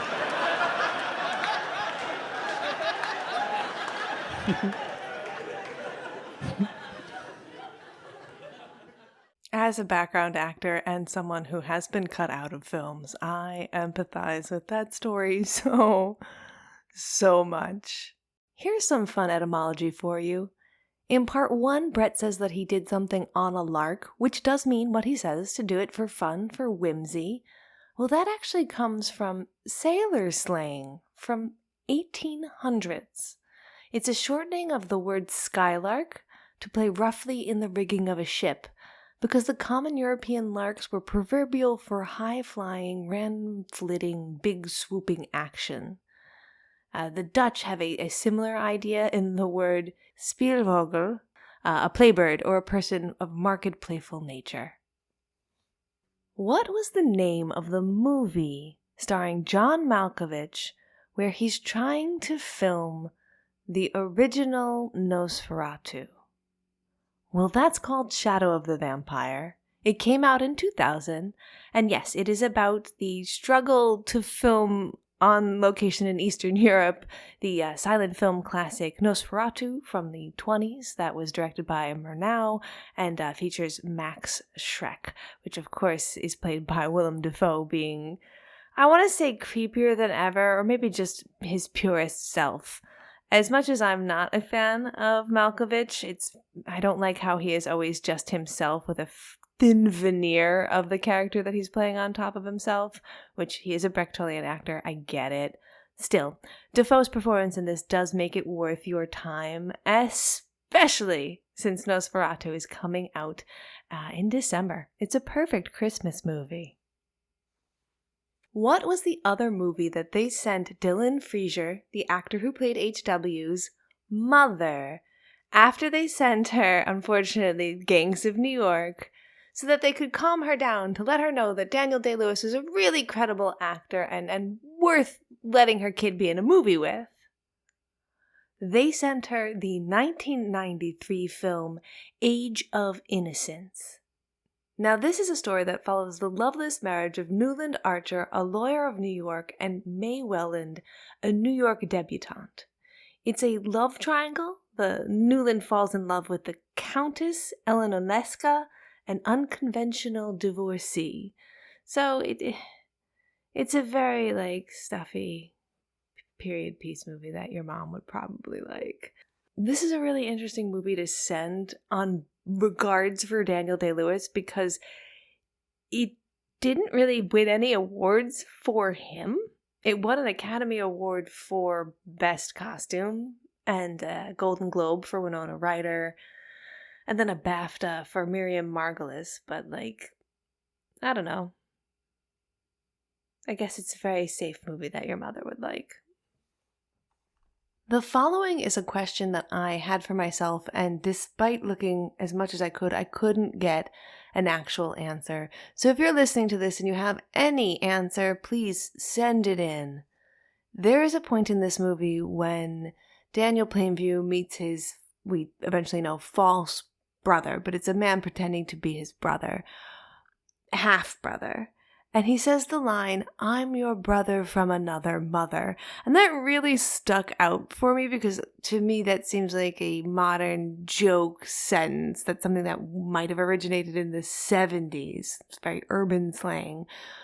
In researching, I can see a lot of use in what is biblical. It's not biblical verse, but it's online testament. So people are putting up things that they're talking about Bible verses, and they're saying that a lot of characters in the Bible are brothers from other mothers because there are many characters who have multiple sons, but those sons are different mothers. That doesn't mean that the phrase brother from another mother ever appeared in the Bible. As far as I can find, and I've tried really hard. So maybe it is not as out of place as it seems, because this is a very religious, Christian, Pentecostal, reoccurring theme in the film. But God, it really took me a second to be like, what did that guy just say? And I don't have a justifying answer for why he said it. Nor can I really find the origin of that phrase, the first recorded use of that phrase, just really a complete lack of information on that phrase. If you're a history nerd and you're watching this movie, you saw all the dates as they kept updating us to where we were in time and history, and you might have had the thought that I had, which was when they were building that pipeline, I thought to myself, when was the first successful pipeline in the United States? And the answer, obviously it works with the timeline here. It just was surprising to me. I didn't realize that the first pipeline was actually suggested in 1860. It was a teenager, and they recorded his name. That's how much they thought it was cool that he said this. Samuel Duncan Carnes was the first person to suggest using a pipeline to transport crude oil. However, they never got to build his pipeline or test his theory at the time because something really crazy happened in the United States in 1861. You might have heard of it. NBD, called the Civil War. Quite the BD. Anyway, so it doesn't actually get given a shot until I guess they have records saying that in 1862 they built a gravity version of it, and it ran about 1,000 feet using gravity, and they did that in Pennsylvania, in Oil Creek, Pennsylvania, which is also the site of the first successful, what we would say pipeline for oil would be. And that is a 5-mile long pipeline that connected a pit hole in northern or northwestern Pennsylvania to the Oil Creek Railroad. This was made by Samuel Van Sickle. People just had crazier names in the past, right? I said having no vowels in my first name. And really the reason that this all happens in this time period in the 1860s is because there was an increase in the quality of pipe manufacturing. They were making pipes out of steel instead of wrought iron, and that made them way more durable and capable of going all these miles and carrying this liquid. There is definitely a larger environmental message involved in this story, whether you are looking at it through the lens of someone who is viewing it now or someone who viewed it in 2007. I think that there's just too many facts that start to line up to ignore that this was part of the message of it. For example, we have the majority of this set in a part of California that is just slightly north of Santa Barbara. And if you're not sure why Santa Barbara, California is important to global warming, environmentalism, everything like that, will open those ear holes. Because in 1969, there was an oil spill in Santa Barbara. It was a devastating environmental disaster that occurred off of the coast. It was January 28th, and there was a blowout at a Union Oil drilling platform.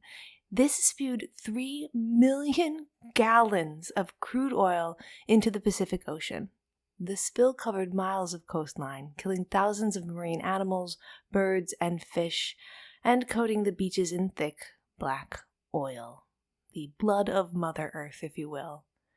It was the largest oil spill in the United States history at the time, sparking outrage and becoming a catalyst for the modern environmental movement. The disaster led to stricter regulations on offshore drilling and the creation of Earth Day in 1970. For anyone asking the obvious question, the current largest oil spill in U.S. history is the Deepwater Horizon spill, also known as the BP oil spill, that occurred in 2010. This was a blowout on the Deepwater Horizon offshore drilling rig located in the Gulf of Mexico. This caused an explosion and the subsequent release of 210 million gallons of oil. That's about 70 times as much as the one in Santa Barbara. This happened over the span of 87 days because they could not stop it. The spill contaminated over 1,300 miles of coastline, severely damaging marine ecosystems, wildlife, and local economies. It far surpassed any previous oil spills and led to widespread legal, environmental, and corporate reform, including the largest environmental settlement in U.S. history. $20.8 billion. This was between BP, the U.S. government, and the 5 Gulf states affected by the spills. The funds were designated for environmental restoration, economic recovery, and penalties under the Clean Water Act. Is aimed at addressing the extensive damage caused to the ecosystem and everything around the Gulf Coast. We're going to round this out with just the answer to the question I had the most curiosity over.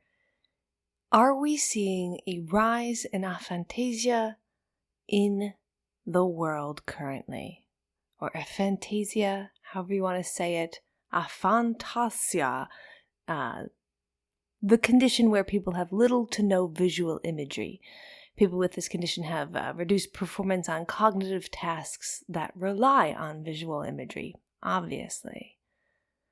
Well, boys and girls, it's a complicated but hard yes. Yes, it is.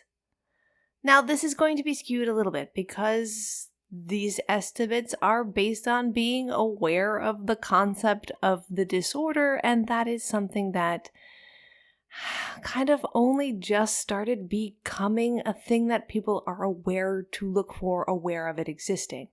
I can see that studies sort of start in the late 2000s, 2009, 2010, and they say that there's a prevalence of about 2%, and they do a small sampling of about 2,500 people.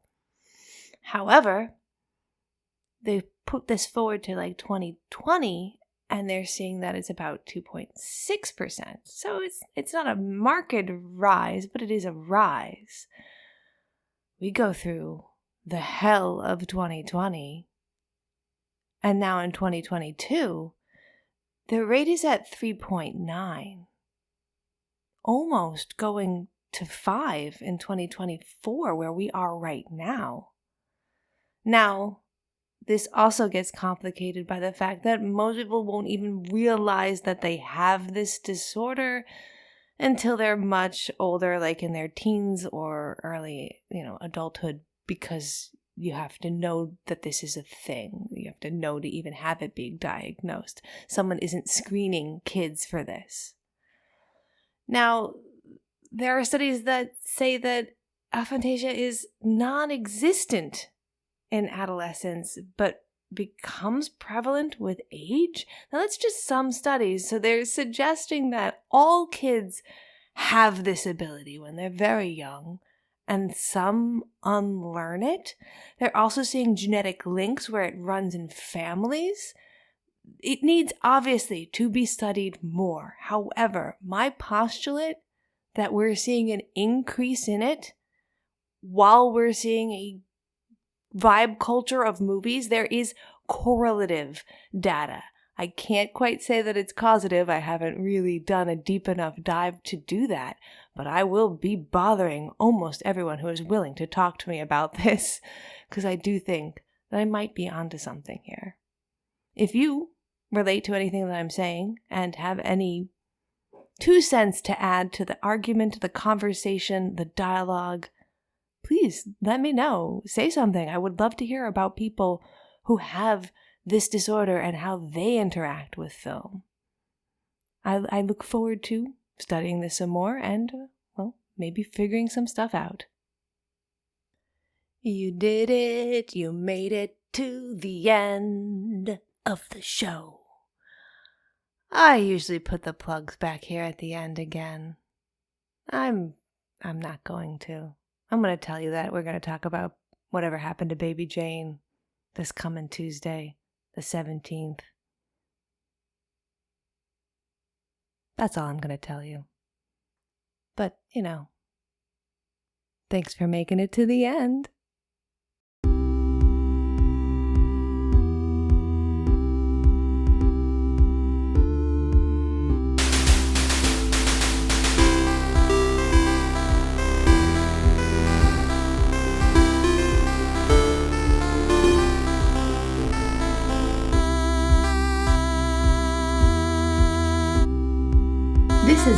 What If I Don't Like It with your host, Katie Baldassaro. See you later, Space Cowboy.